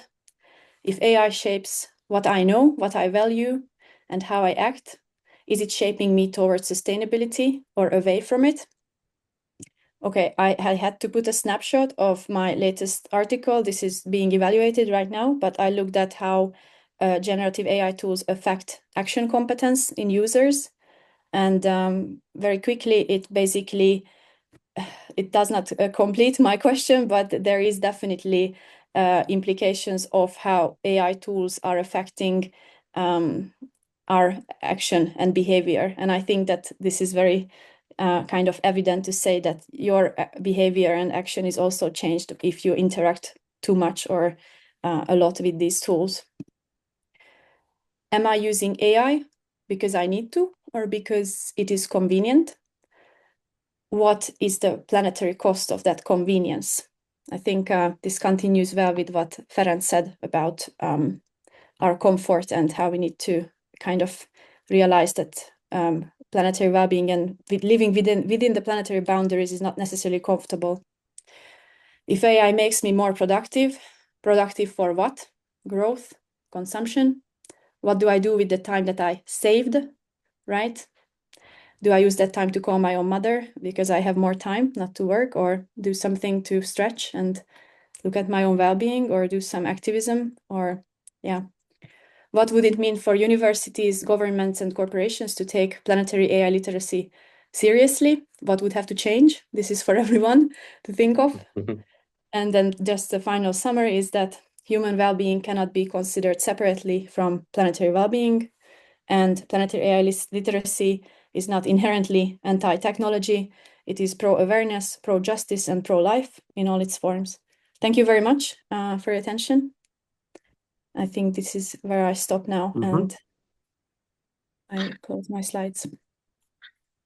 Thank you so much, Orsi. So we are slowly have to close the panel, but I would like to have also a comment, and then we have a short time for any questions amongst the presenters also.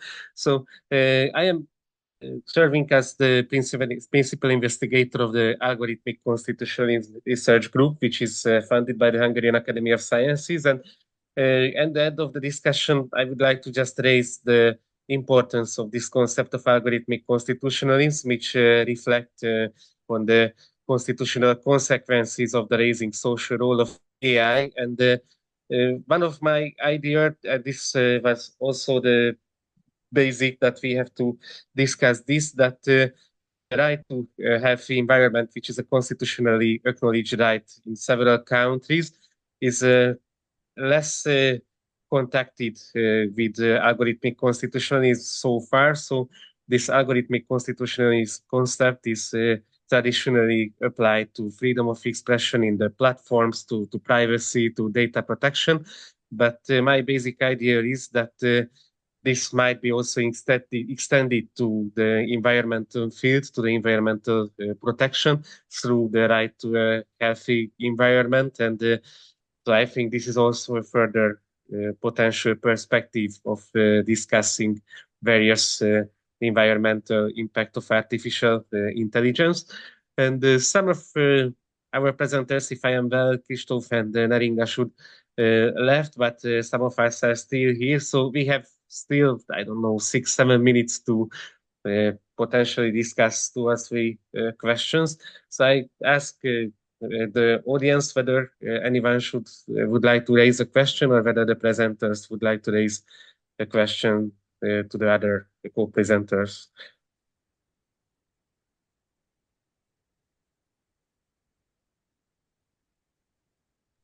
So maybe I can have a question. My name is Ferenc again. Please, Ferenc. Many nice talks. Thank you very much for all of them. A brief reaction to the last one, to Orsi's talk. It's a very interesting question, who speaks for the planet? And it's also a very interesting question, who takes decision for the planet? And maybe the most interesting question, if we take a wrong decision for the planet, is there any feedback to the person who took the decision? So I think one of the problems is that, and maybe it's a weak side of democracy as well, in a sense, that we are taking a lot of decisions at individual level, at collective levels, at global levels. And it's not really typical that a wrong decision feeds back on the decision maker. It's not easy to see what are the consequences of wrong decisions. And probably it's one of the key problems. Very briefly, I'm a biologist, and how nature works is very simple. In nature, you can do whatever you want. If it's not successful, you go extinct. It's so simple. In a society, it's much more complicated, and there is no face behind the wrong decisions. There is no personal responsibility behind the wrong decisions. So, no, I don't have a question. It was a comment. I mean, all of these are bad news and very complicated. But what can you say about this? How can you react to this? Maybe Orsi, or I don't know. Yes, well, all I wanted to just comment as well to this or respond is that I think that why I believe that education should really ask these questions or raise these critical questions in learners. So I think the idea would be that there is some, in that sense, participation in education and in society, like that. What you said, that changing culture is incredibly difficult, but I think we reached a point where there is a need really to reconsider and reconstruct and unlearn certain things, and so that we are able to come up with criticism to ourselves even, or admit mistakes, like even just related to AI use. When I went to do like a visiting lecture and I asked students, so did you use AI? I think there's a lot of taboo around it. There's a lot of taboo if you're making a mistake or not, because all these and it's becoming political. It's increasingly becoming you are taking a stand if you are using certain tools or not, certain companies or not. So okay, this is giving additional layers to what you said to make it more practical. But I would want to believe that if we educate more, and if, for example, these AI companies would also be open to educating, through, like, in the sense that this kind of planetary well-being perspective, that giving information on that, then you are more informed to make the right decisions, right? Hopefully, yes. We do hope. Yeah. So, yes. Thanks. Yes, and I don't know if there isn't any other question. I would have just one. Maybe it might be relevant for all presenters. Maybe all of you covered that in an environmental sense, there are lots of perspectives and also lots of risks posed by AI. And what is your opinion on that? That which are the more faithful? The perspectives are the more promising, or the risks are the more dangerous? What do you think? If we can measure somehow. Your mic broke a little in the middle of question, but sorry, can you repeat very quickly? Sorry. Yeah. Just my question, just very simply, that what do you think from the environmental impact of AI, that maybe the perspectives are the more promising in this field, or maybe the risks are the more threatening, are more dangerous, if we can somehow measure it, or what do you think? I will say that the perspectives are fantastic and wonderful, but the human component is always there. It's a question, how do we use it? Like in case on the internet, I mean, if John von Neumann would see how do we use the internet in many cases, he would be very sad. So it's a wonderful possibility. It's a wonderful possibility, but potentially useful for many, many wonderful things. Let's see what happens with it in the future.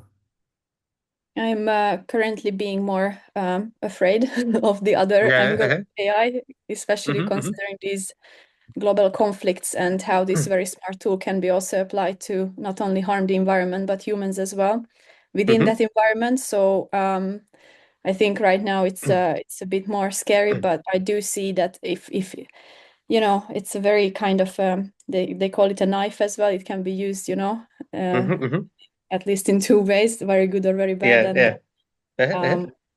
Yeah, so I'm currently a bit more, even though I see a lot of potential in my field in education in it, but ecologically, I think we have not yet found sustainable ways of cooling these data centers, and I think these are my personal opinions that we should wait out a bit so that we can find more ecological and sustainable means of maintaining these infrastructures, and then also maybe doing some research how it affects, you know, not only the environment but humans, and then kind of slowly easing into it. But that's too late. I think we have already released the lion. And yes. We are here, so yeah. Thank you so much. And so I think that the basic idea with the organization of this 1 hour long panel was also to popularize this concept of AI and the environmental impacts of planetary well-being, and also for us as the participants to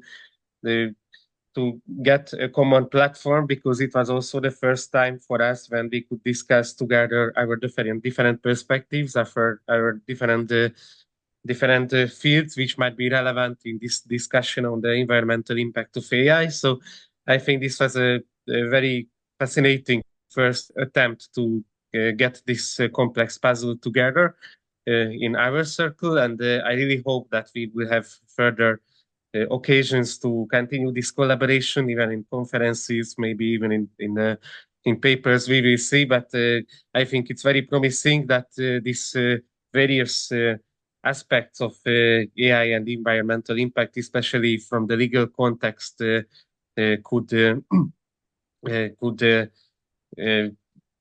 raise several very important questions, and then together we could formulate promising answers if we take these fields next to each other. So this were my main conclusion from this panel as the moderator, and I think we are out of time now, so they have to give the floor to the next panel. So thank you so much all the presenters, and also for the audience who could join, who could follow this panel. And I wish all of you a nice day and a fascinating conference ahead. Thank you. Bye-bye. Thank you. Bye-bye. Thank you very much. Also to greet you in the name of the organizers. Thank you so much, and nice to see you, Luca. Nice to see you. I'll call you afterwards, and we'll talk a bit. We'll have Great. In a while. It was a very pleasant panel to listen to. Interesting debates. I will be moderating the next panel that we are moving forward to. My name is Luka Martin Tomažić. I'm Vice Rector for Research here at Alma Mater Europaea University, otherwise also Vice President of Slovenian Academy of Legal Science, and a legal researcher, case writer for Columbia University Global Freedom of Expression. First of all, I want to say that we have a small change in program. The two Constitutional Court judges from the Constitutional Court of the Republic of Slovenia, Professor Dr. Klemen Jaklič and Professor Rok Svetlič, are, so to say, missing in action because there was a session scheduled at the end of last week for today. So when I was talking with our colleague Nikolaos on Friday, who is also speaking today, I sort of had a hunch that this might happen. What this means for our session is that we will need to improvise a bit, but luckily I see that most of the colleagues are already here, so I will try to go through the order as it is written in the program, so we mix it up a bit, or perhaps, if possible, move it forward in time. So we have quite a few interesting discussions in front of us that span across law and AI, civil procedure, reimagining law for the post-human era, and also the protection of personal data. Some of the speeches, some of the discussions will be interdisciplinary in nature, so we are very glad to also have this angle, which I believe is very, very useful to have at this time. So without losing much more on the introduction, I want to ask dear colleague Nikolaos Archontas, PhD candidate with Alma Mater Europaea and Better Regulation Horizontal Coordinator with the European Commission. Are you with us? Hello, Professor. Hello. Can you hear me? Hello, nice to be with you. What I was intimating actually happened in the end. So I would be very grateful if it is possible that we would move everything ahead of schedule. If you are ready to start, the floor is yours. Okay, thank you very much for inviting me. I will try to share my my screen.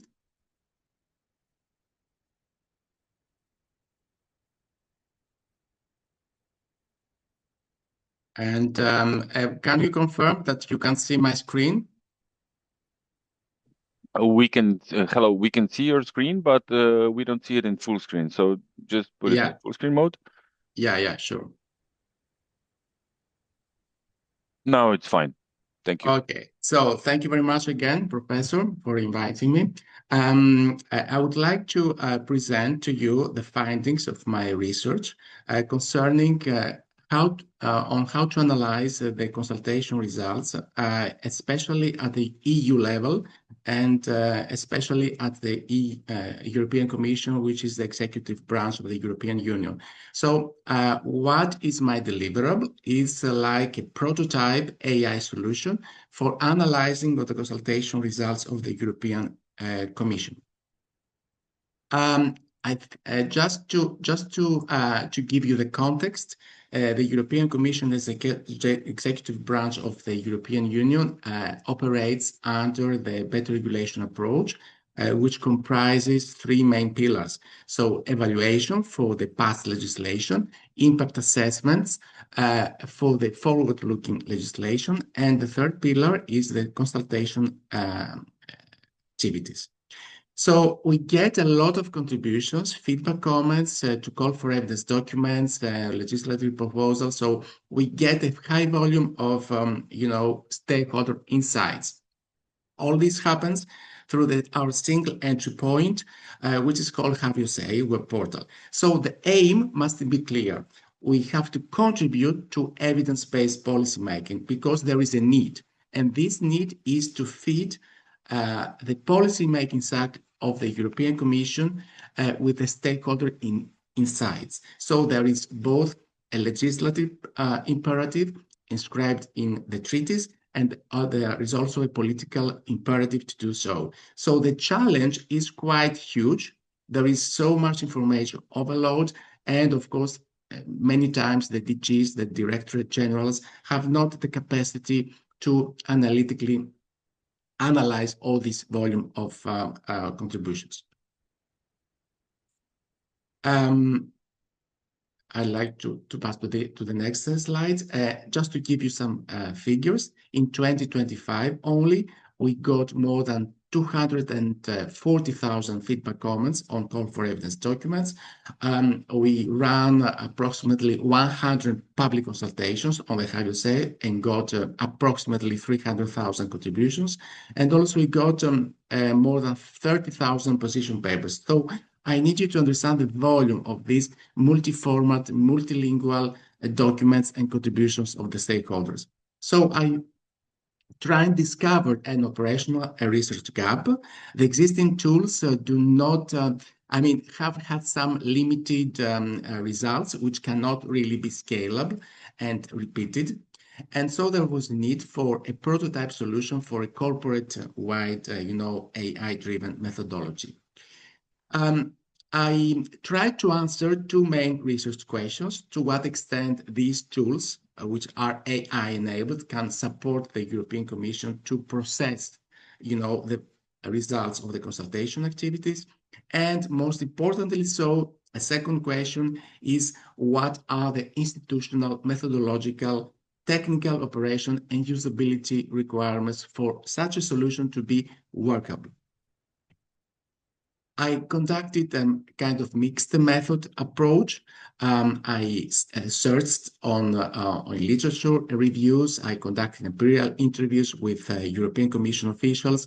I searched scientific and technical literature, like grey literature, institutional reports, and also I had access to statistical reports of the Have You Say web portal.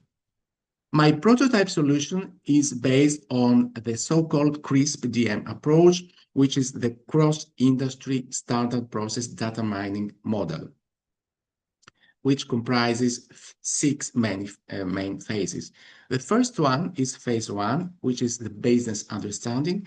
And so we have to understand the objective of this organization is to try to enhance the possibility to analyze the consultation results of the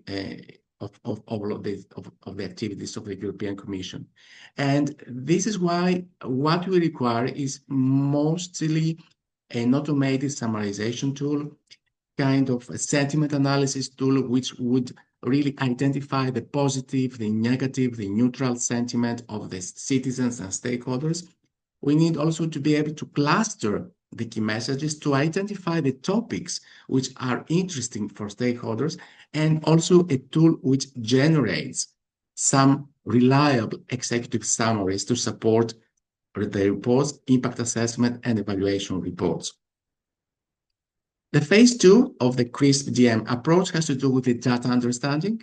And so I identified all kinds of structured data, like demographic indicators, EU login details, and also the unstructured data, which is much more difficult to analyze, which is open text comments, position papers, which vary in length and complexity. Phase 3, which is about data preparation, there are some requirements of, let's say, delete the duplications, try to validate the data and verify if the format which has been submitted is the correct one. And also there is a process of data normalization, which is how to standardize the different kind of comments and position papers, so for the model to be able to process them. And now the phase 4, which is about the modeling.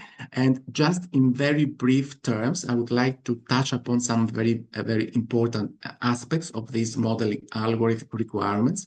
Would be the holistic sentiment analysis, let's say the general sentiment of the sentiment, which is of the comment, let's say negative, positive, neutral, but also an aspect-based sentiment analysis, which kind of really depicts and identifies different messages inside the contribution of the citizen. Let's say the citizen says, I like this legislation, it's very nice, but Article 9 of this proposed solution can create burdens on my SME. So it's very important for us to try to diversify inside the comment of the stakeholder.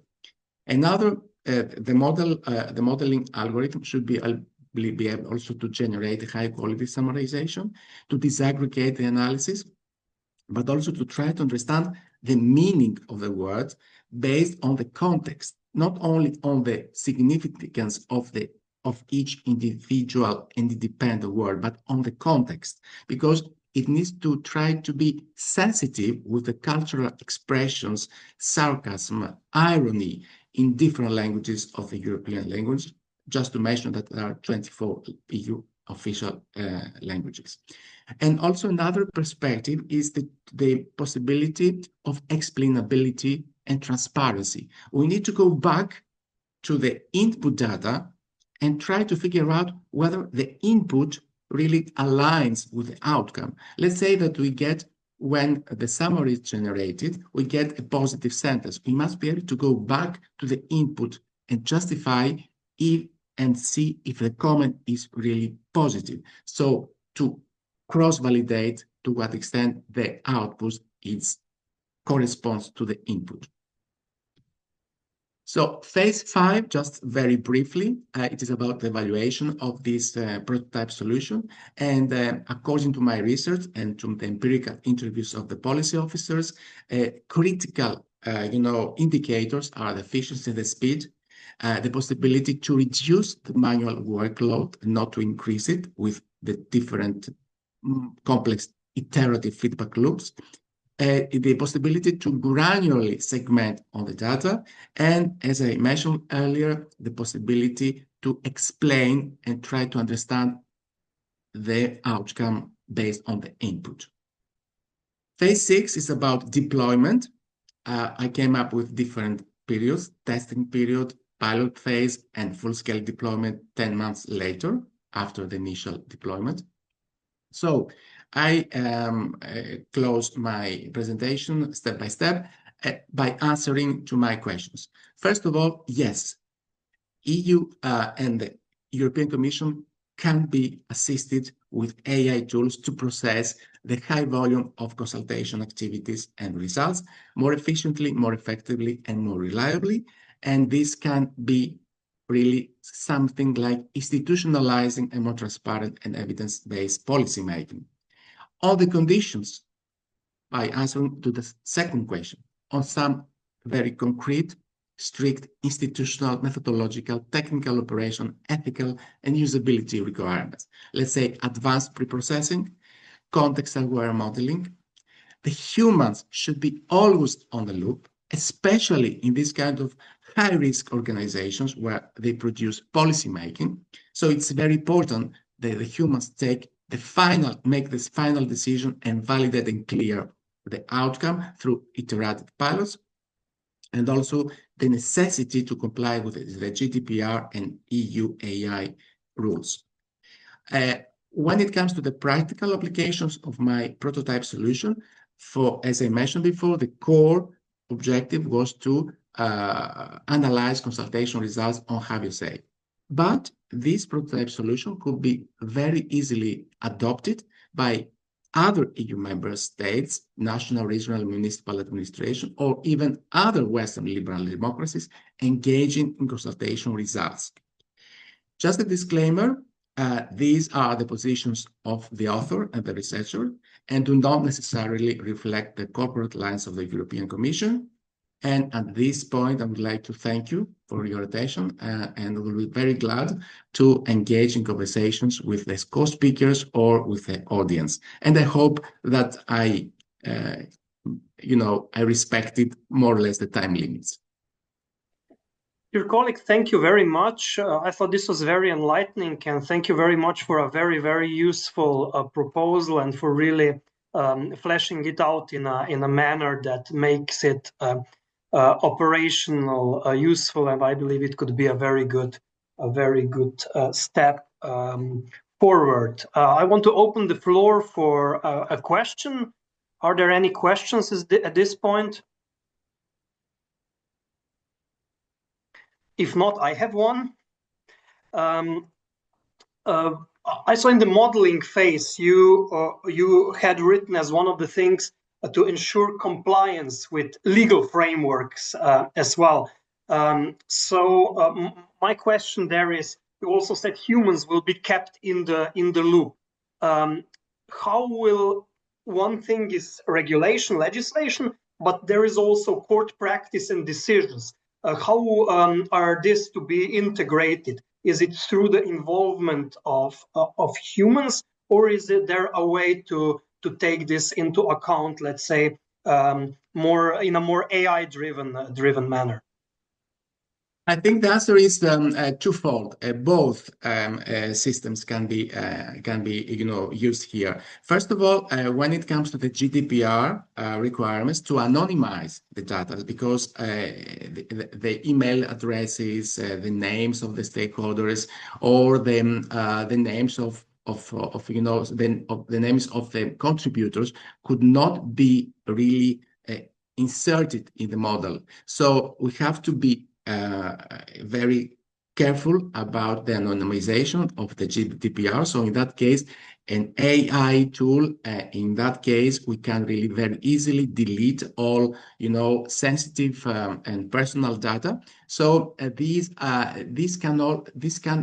we can rely on AI, but instead, even without AI, this is done properly nowadays with the European Commission, because we are very cautious and careful about the compliance to the GDPR.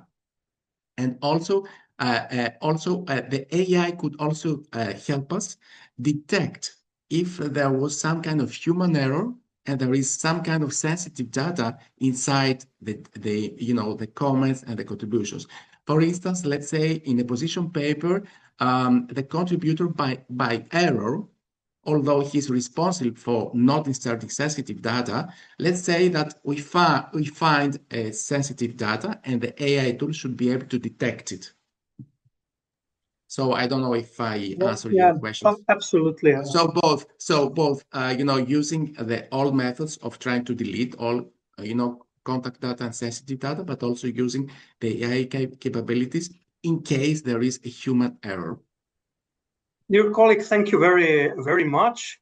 Now I want to call to the floor our colleague Professor Rieva Čudina from University of Latvia. I saw that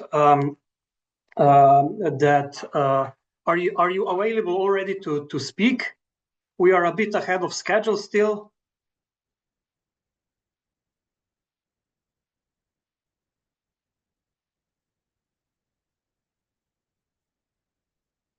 Colleague Čudina.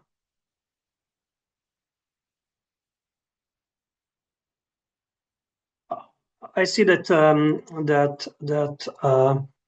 the person is online, but maybe not by the computer. So my question is Marieta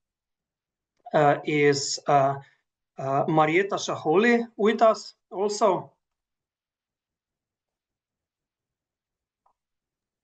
Luca, I think not yet. Not yet, okay. But I saw the colleague Charisma with us. Am I wrong, right? I'm here. Can you hear me? We can hear you well. Would you be ready to jump in front of a bit of in front of the schedule because of the first two guests that were missing, two speakers? Yeah, I can surely fill in the gap for sure. Thank you very much. Share my slides. Okay, just a minute, yeah. Let me just get through this. Okay. Now, can you see my slides? Yes. Okay, yes.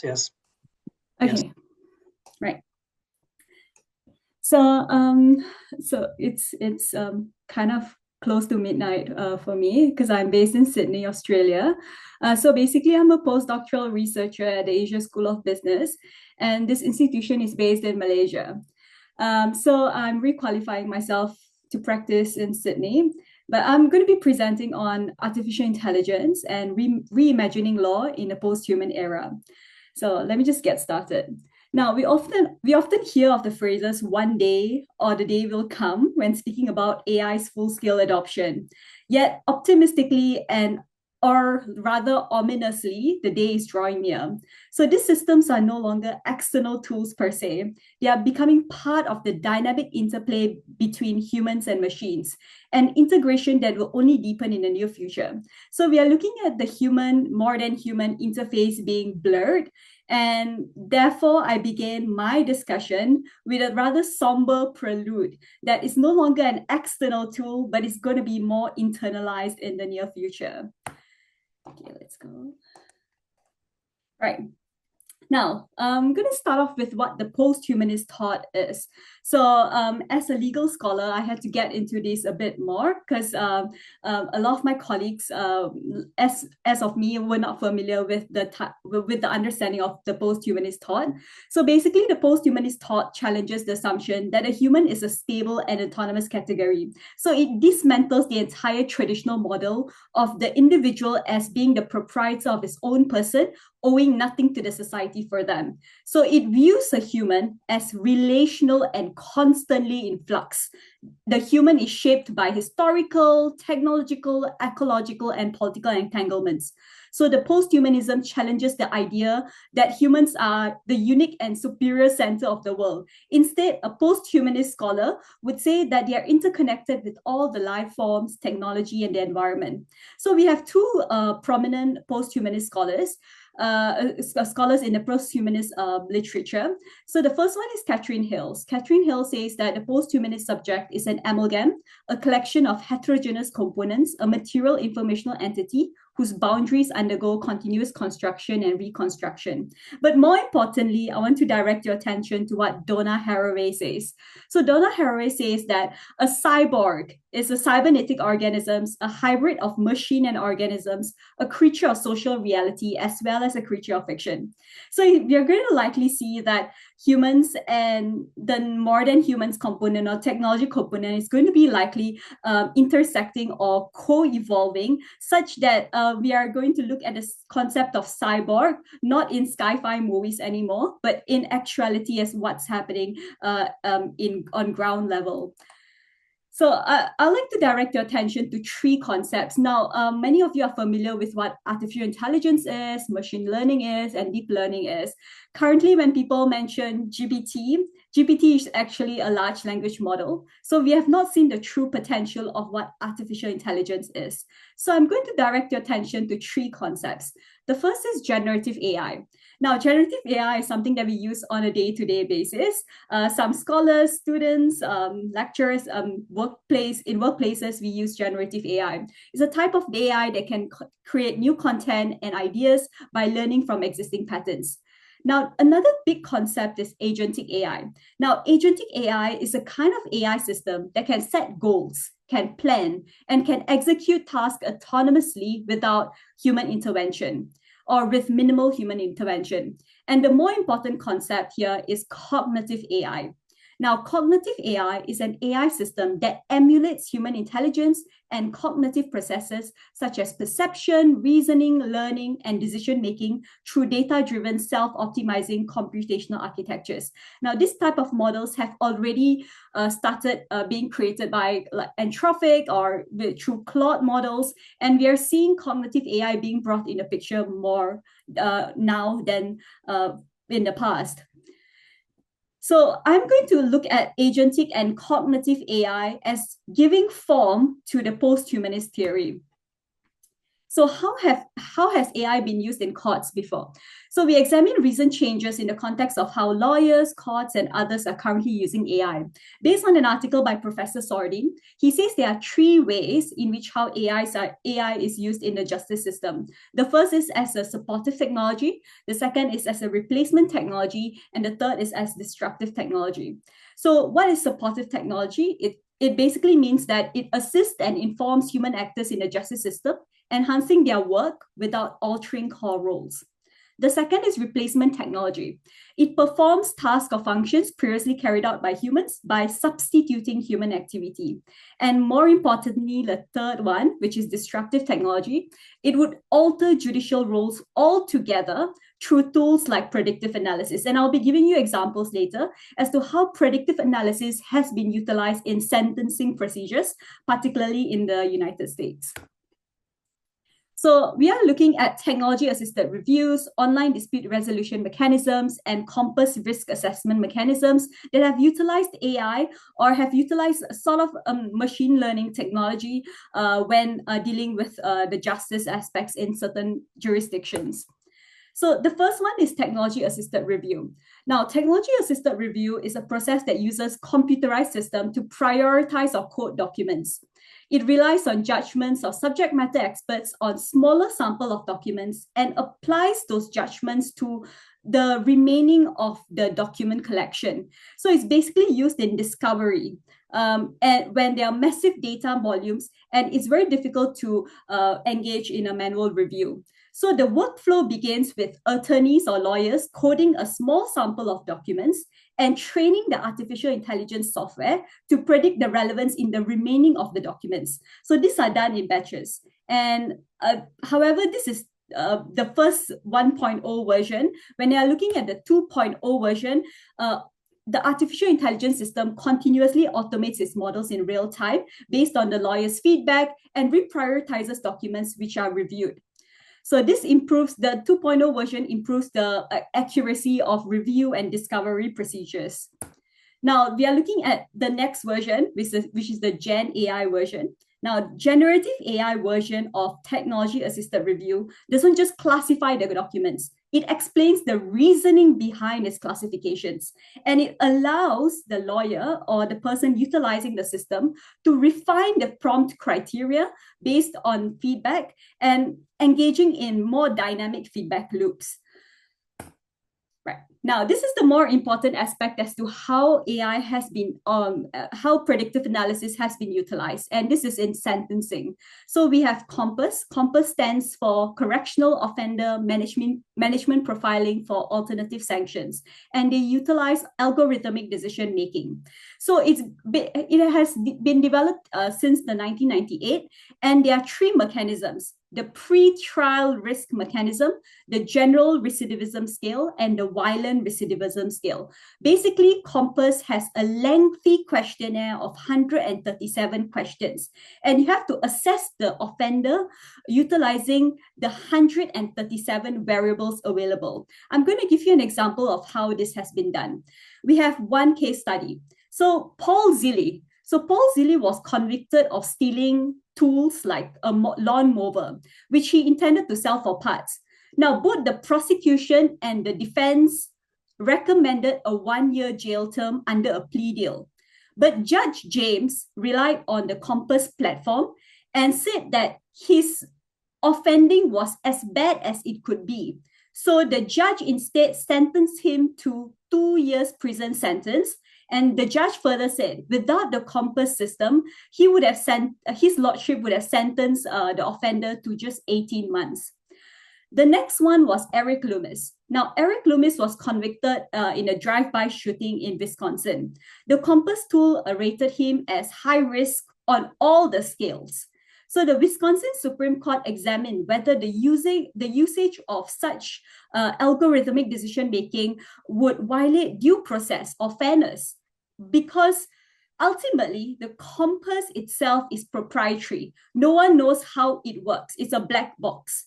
So whether it violated due process by utilizing COMPAS to sentence the offender. So Justice Bradley held that COMPAS use was permissible if the judges understood its limitation. The first limitation is the COMPAS algorithm itself is black box, which means that no one could understand the reasoning or what goes through within the system itself. The second aspect is that the defendants were not compared with the national scale, but merely the Wisconsin population. And the third one was they were unable to identify high-risk individuals because the scores in the COMPAS mechanism merely relied on group data. So the judge here explained that it had to be constantly monitored and renormed for accuracy, because COMPAS in itself can't sentence an offender to a level that's fair and follows due process. Therefore, judges have to use various other mechanisms to ensure that it meets the criteria. So the next aspect is the online dispute resolution integration, and many countries have utilized this so far in Australia, in Malaysia. So they utilize AI to streamline and enhance access to justice, for example, in divorce proceedings, or utilizing it for online dispute resolution platforms if there is a consumer protection aspect that comes in. And sometimes we are looking at it being used for various preliminary discussions before it actually goes to court, and therefore AI has been used to assist both the plaintiff and the defendants in resolving disputes. Right. The most important aspect comes from the H.L.A. Hart's theory of legal positivism. Now, the reason why I'm incorporating legal positivism is that basically when we learned in jurisprudence, based on our understanding of H.L.A. Hart, he mentions that law or legal systems are a union of primary and secondary rules. Now, primary rules are known as duty-imposing rules, and secondary rules are categorized as a rule of change, rule of recognition, and rule of adjudication. So basically, what rule of recognition means that it allows us to identify valid laws. Rule of change means that we can change or alter or amend the laws. And rule of adjudication means that who has the authority to interpret and enforce the laws. Now, the most important aspect that I would like to emphasize is a scholar's write-up on H.L.A. Hart and computerized officials. Now, this scholar Knowlton, as you can see from the final point, so this scholar Knowlton said that if officials were computerized, they do not have the capacity to accept secondary rules because they cannot take an internal point of view. So here I'm arguing that my point of view, what I'm arguing here is that in the future, AI platforms can take the internal point of view, and they will not only adopt the external point of view. So AI platforms will likely be more self-reflective, will likely be more responsive, will likely be able to reflect on the accuracy of its decisions. And this is based on when we look at the recent research on Claude models. So recent research on Claude models shows early signs of introspective awareness, the ability for AI to reflect, as well as to exercise a degree of control on its own internal states to a limited extent. So while this capability is not reliable as of now, the findings have suggested that AI models are more introspective in nature. So basically, I'm trying to say that we are looking at a future where the legal systems would be co-produced. So there'll be a co-production in normativity that's aligned with the post-humanist thought. So basically, earlier when I mentioned the post-humanist thought, we look at the amalgamation of humans and technology. So again, when we are looking at the coming into force of cognitive AI, or what Anthropic has said about how AI can introspect, we are looking at how AI would in the future emulate human cognitive processes. So AI might be able to adapt and learn from legal reasoning, human feedback, and institutional and community interactions. It would change the legal landscape because there will be a human, more than human hybrid in legal systems. So I would like to conclude and say that the human and machine co-produce normativity through ongoing cycles of training, correction, and interpretive refinement. It allows for what I've coined the term in a paper that I'm currently writing.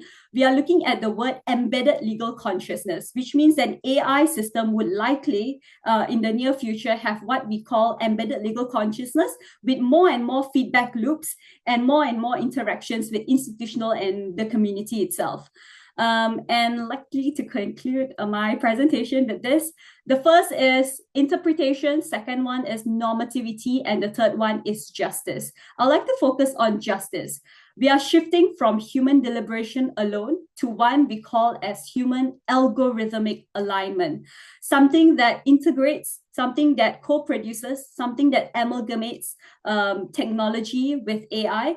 And this is a new legal reality that we cannot escape from. We are looking at shifting from internal conscious to one of distributive cognition.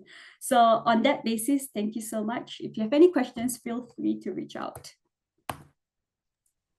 Dear colleague, thank you very much. I thought it was very, very eye-opening and grappling with very important issues of our time. I do have a question myself, but I see our colleague Nikolaos has raised his hand, so I want to give the floor to him.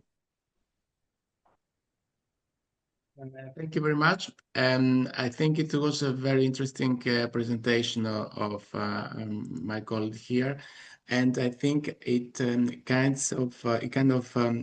of stresses the black box dilemma of sensitive areas like policy making or justice, because it is in the realm of the statehood, let's say. So this is very crucial for me, and I think the black box, characteristic of the models that are present today is very crucial. It's basically, it's not a question, but it's like a comment.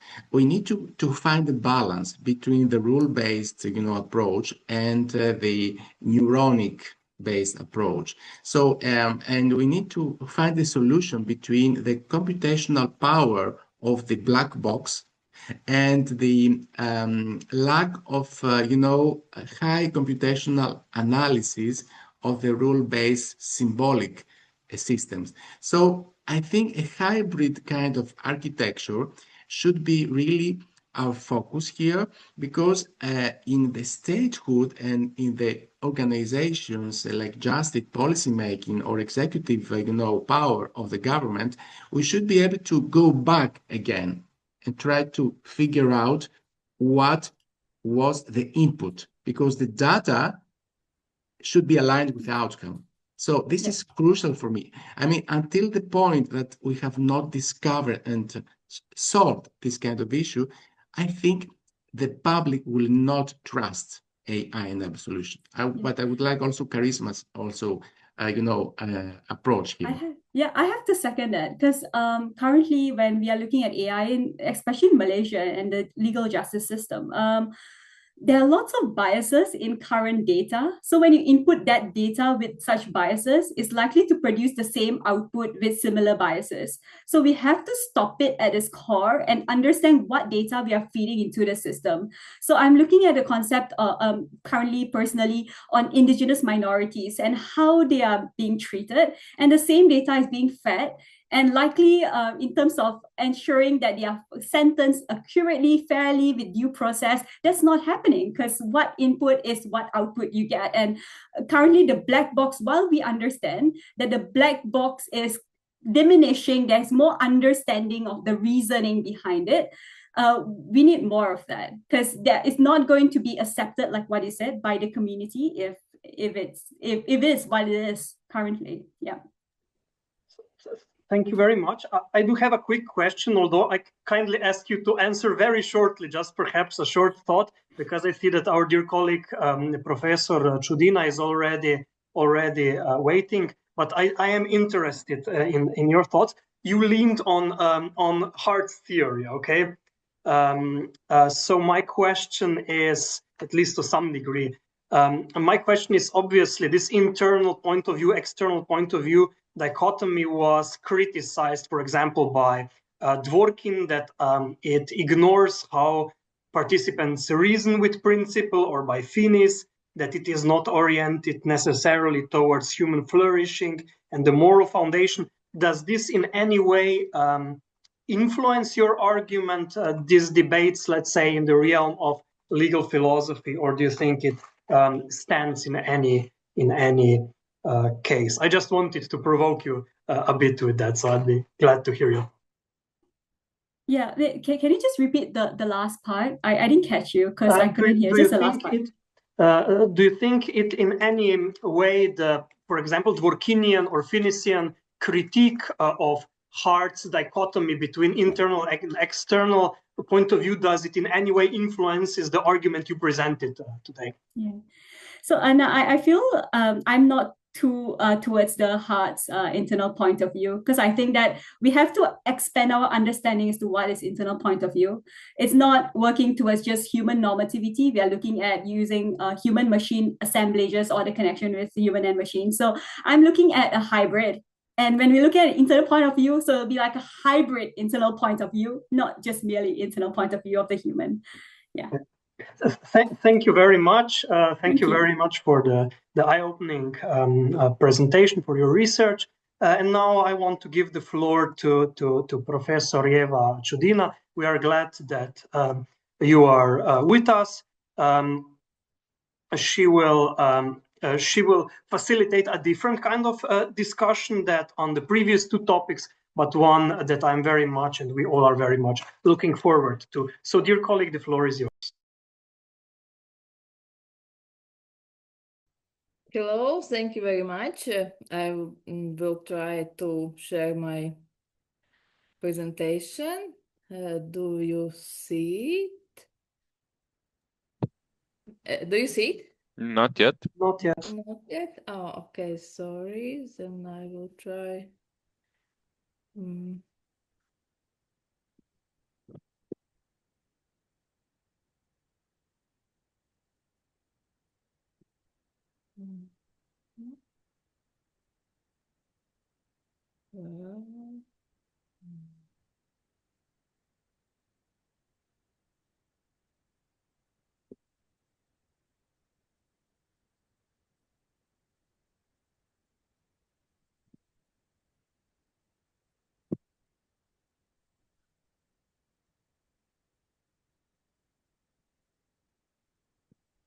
Do you need any help? Well, I actually was sure that I will manage it, but somehow I don't know You why. should use the share button at the bottom of Yes. the Zoom window. Yes, just a moment. I will And then try a pop-up again. window should appear. Um,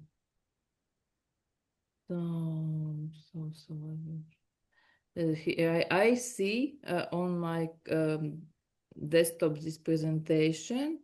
Okay, now you have to open the Zoom window. The Zoom window, it is where? The Zoom window in which you can see me and Professor The Tomajic. program, yes. And then at the bottom, there is like a heart that says react, and then beside it is the share button. This way? No? You still don't see? No, you're not sharing anything right now. Okay.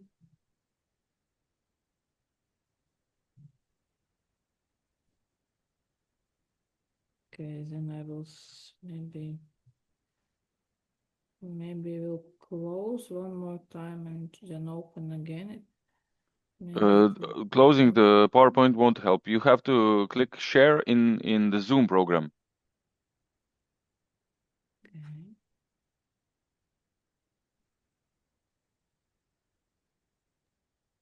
Yes, I click on this green to Yeah. share. Okay, and Then now another I- window should open. Yes, and And- then I choose my presentation. You can choose your screen. Maybe that's a better way. Choose your screen or display.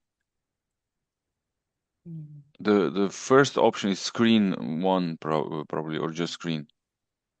Then is written screen sharing has failed to start. Please try again later. Okay, so there is a problem on your computer. Are you able to continue without the presentation?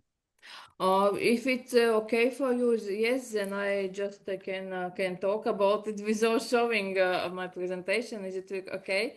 Yes, we can Yes? continue that way if there are some technical difficulties. It happens. Okay. I'm really sorry. And so I just will tell you without a presentation. And first of all, I would like to say that it is great honor to participate in this event, and I hope that every one of you enjoys this great conference. And so we today talk about people and try to find answers to current challenges. I would like to present you my opinion in this field, and at the beginning, I would like to introduce you to the way how I got this opinion, which I will present you today. I worked on my PhD, which was dedicated to joint ownership in the procedural aspects, and tried to find answers how in other European Union countries is regulated this question, and is it regulated at all? And trying to find answers to that question, I found out that there are many differences in the civil procedural regulation that surprised me and raised me one question: how one person who actually is not a lawyer can protect his rights and in a such great amount of information which differs differs depending on in which country the person is. And I started looking for a solution, and I found out that an answer would be a common civil procedure right in all European Union.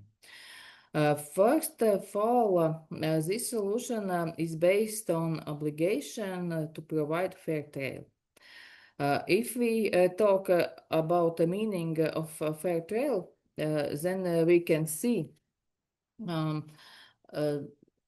that the right to a fair trial is recognized internationally as a fundamental human right, and countries are required to respect it. It includes several aspects: the principle of fairness, transparency, independence, timeliness, objectiveness, and legitimacy of a court. Publicity of a court judgment, the presumption of innocence, and other guarantees to the parties involved in judicial proceedings. A country is law-based and democratic if the individuals in it can rely upon lawful, objective, and operational actions of the law enforcement institutions.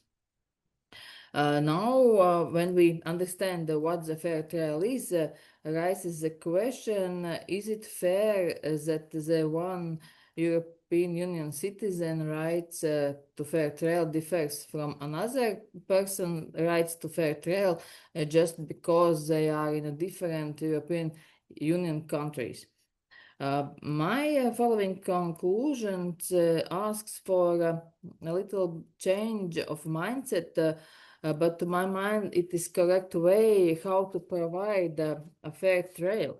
Because if we look at the Convention for the Protection of Human Rights and Fundamental Freedoms, Article 1, which is in Protocol 12, it extends a general prohibition of discrimination, and there in the first paragraph is said, I will read what is said there, that the enjoyment of any right set forth by law shall be secured without discrimination on any grounds such as sex, race, color, language, religion, political or other opinion, national or social origin, association with a national minority, property, birth, or status. But in the second paragraph, it said that no one shall be discriminated against by a public authority on any ground such as those mentioned in the paragraph 1.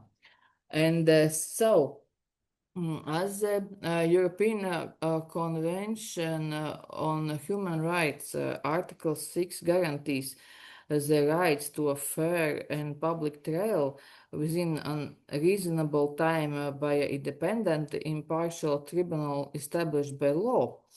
And this regulation forbids discrimination on any grounds in relation to any of the other rights which mentioned in Convention. To my mind, this Article 14 mentioned the equal rights to any of the other rights in the Convention includes also equal rights to fair trial and equal legal regulation as mentioned in this Article 6 of the European Convention of the Human Rights. This should be established as the highest goal of the European Union, that the right to a fair trial is guaranteed not only equal within one member state, but also throughout the European Union. And as the second the reason why I think this is important is because all European citizens and their families members have the right to move and reside freely within the European Union. In this regard, the member state must take into account their obligation to ensure equal treatment. citizens have the right to be treated equally to nationals of the host country, including in working conditions and social benefits. With this mobility of people, judicial systems are increasingly faced with situations involving more than one country, and the most popular area is the family law. Since the litigation involves such sensitive issues, including children's rights, it seems only logical that such cases should be handled in the same procedural manner, regardless of the party's location. And so if we talk about procedural rights, as said in the European Court of Human Rights, we can see many judgments where we can see that the right of access to a court must be practical and effective, and for the rights of access to be effective, individual must have a clear practical opportunity to challenge an act that is an interference with his rights. But when examining procedural laws, differences can be observed between European member states. For example, in the field of delivery and service of a summons and other judicial documents. My article focuses only in this issue about the delivery and service of the summons and the other judicial documents, but such a difference exists in various procedural matters. And so my conclusion is that the comparison of data from the civil procedural framework is different in countries, reveals if we look at these procedural rights. And the existence of these differences denies the individual's rights to free access to the protection of rights. And since the Convention on Human Rights protects the individual rights both to a fair trial, which includes access to justice and guarantees the right to equal treatment, a single civil procedure should be established before the courts of the European Union. In my view, this is precisely the most effective way to ensure individuals' rights to equality and the rights to a fair trial, which also includes access to legal remedies. This solves the nowadays problem caused by population mobility. So briefly, this is what I would like to tell you today. Thank you very much for your attention. Dear colleague, thank you very much. I think the idea is very valuable, as indeed as Slovenia, let's say I think we have the most lost ECHR cases of all countries, although I have to say it is due to a batch of cases that were all connected to the right of fair trial due to the duration of cases. But in any case, are there any questions?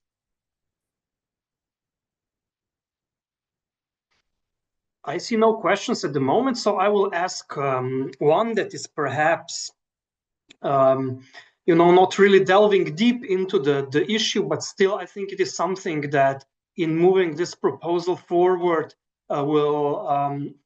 will become relevant. How do you see the danger of constitutional courts fighting against such a move? I mean, it's an obvious question, but probably in some member states, at least, the courts would try to, in the name of sovereignty or the theory that constitutional court is above the European courts and so on in different forms in different jurisdictions. How do you foresee this, and in what manner, what approaches would be valuable to deal with it, both from the side of the European Union and also perhaps more broadly in terms of the doctrine and academic discourse?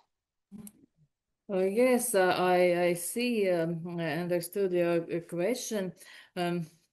Of course, this is just, how to say, beginning of this idea. Yes, it's not broadly wide discussed still, and of course there are many questions which are not still completely possible to answer.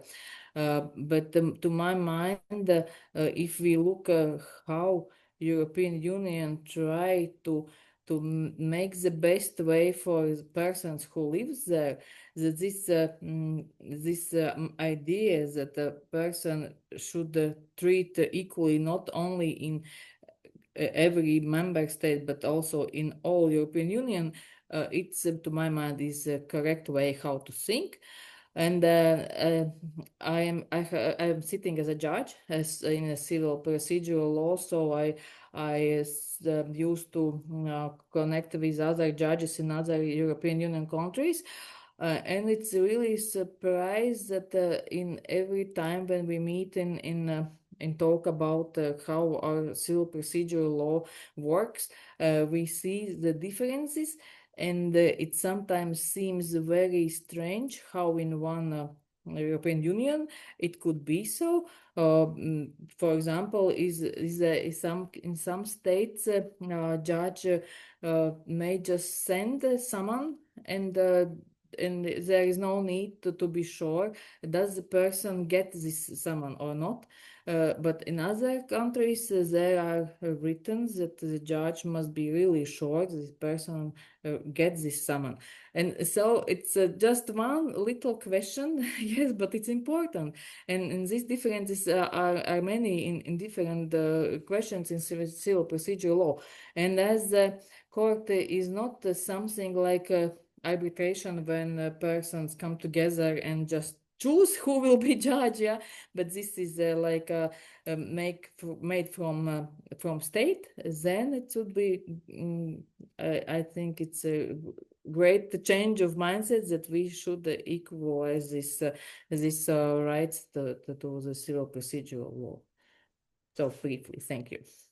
Thank you very much, dear colleague, for this discussion, for presenting this idea. I hope it moves forward. I think it would be very valuable for the protection of human rights in the European Union and through the, let's say, example even more broadly within the countries under the ECHR framework. To move forward, are the colleagues Marieta Šaholė and Ema Turnšek with us?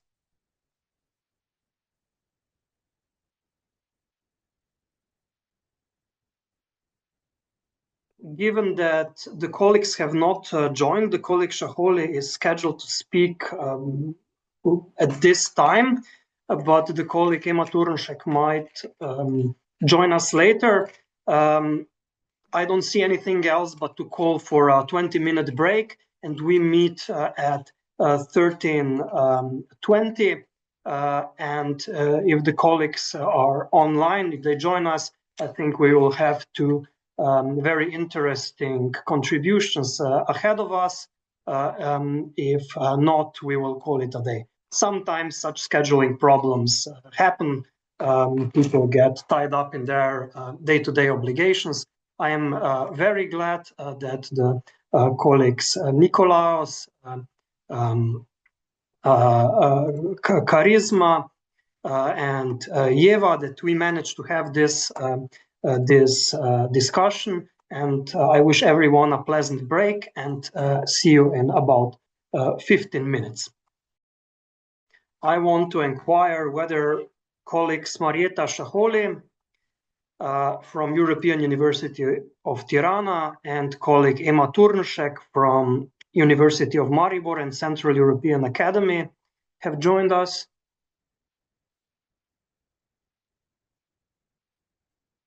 Given that it seems that the remaining speakers haven't joined the panel, I am calling the panel to a close. Thank you very much to everyone for very interesting and useful discussions. And I also want to invite you to join the two very interesting humanities panels that will take place in the afternoon Central European time at 3 p.m., namely on spirituality, emotions, and the other in the digital age, and on agency, relationships, and education in the digital age. Thank you very much, and I wish you a very pleasant day or night to those from other time zones. Thank you very much, and all the best.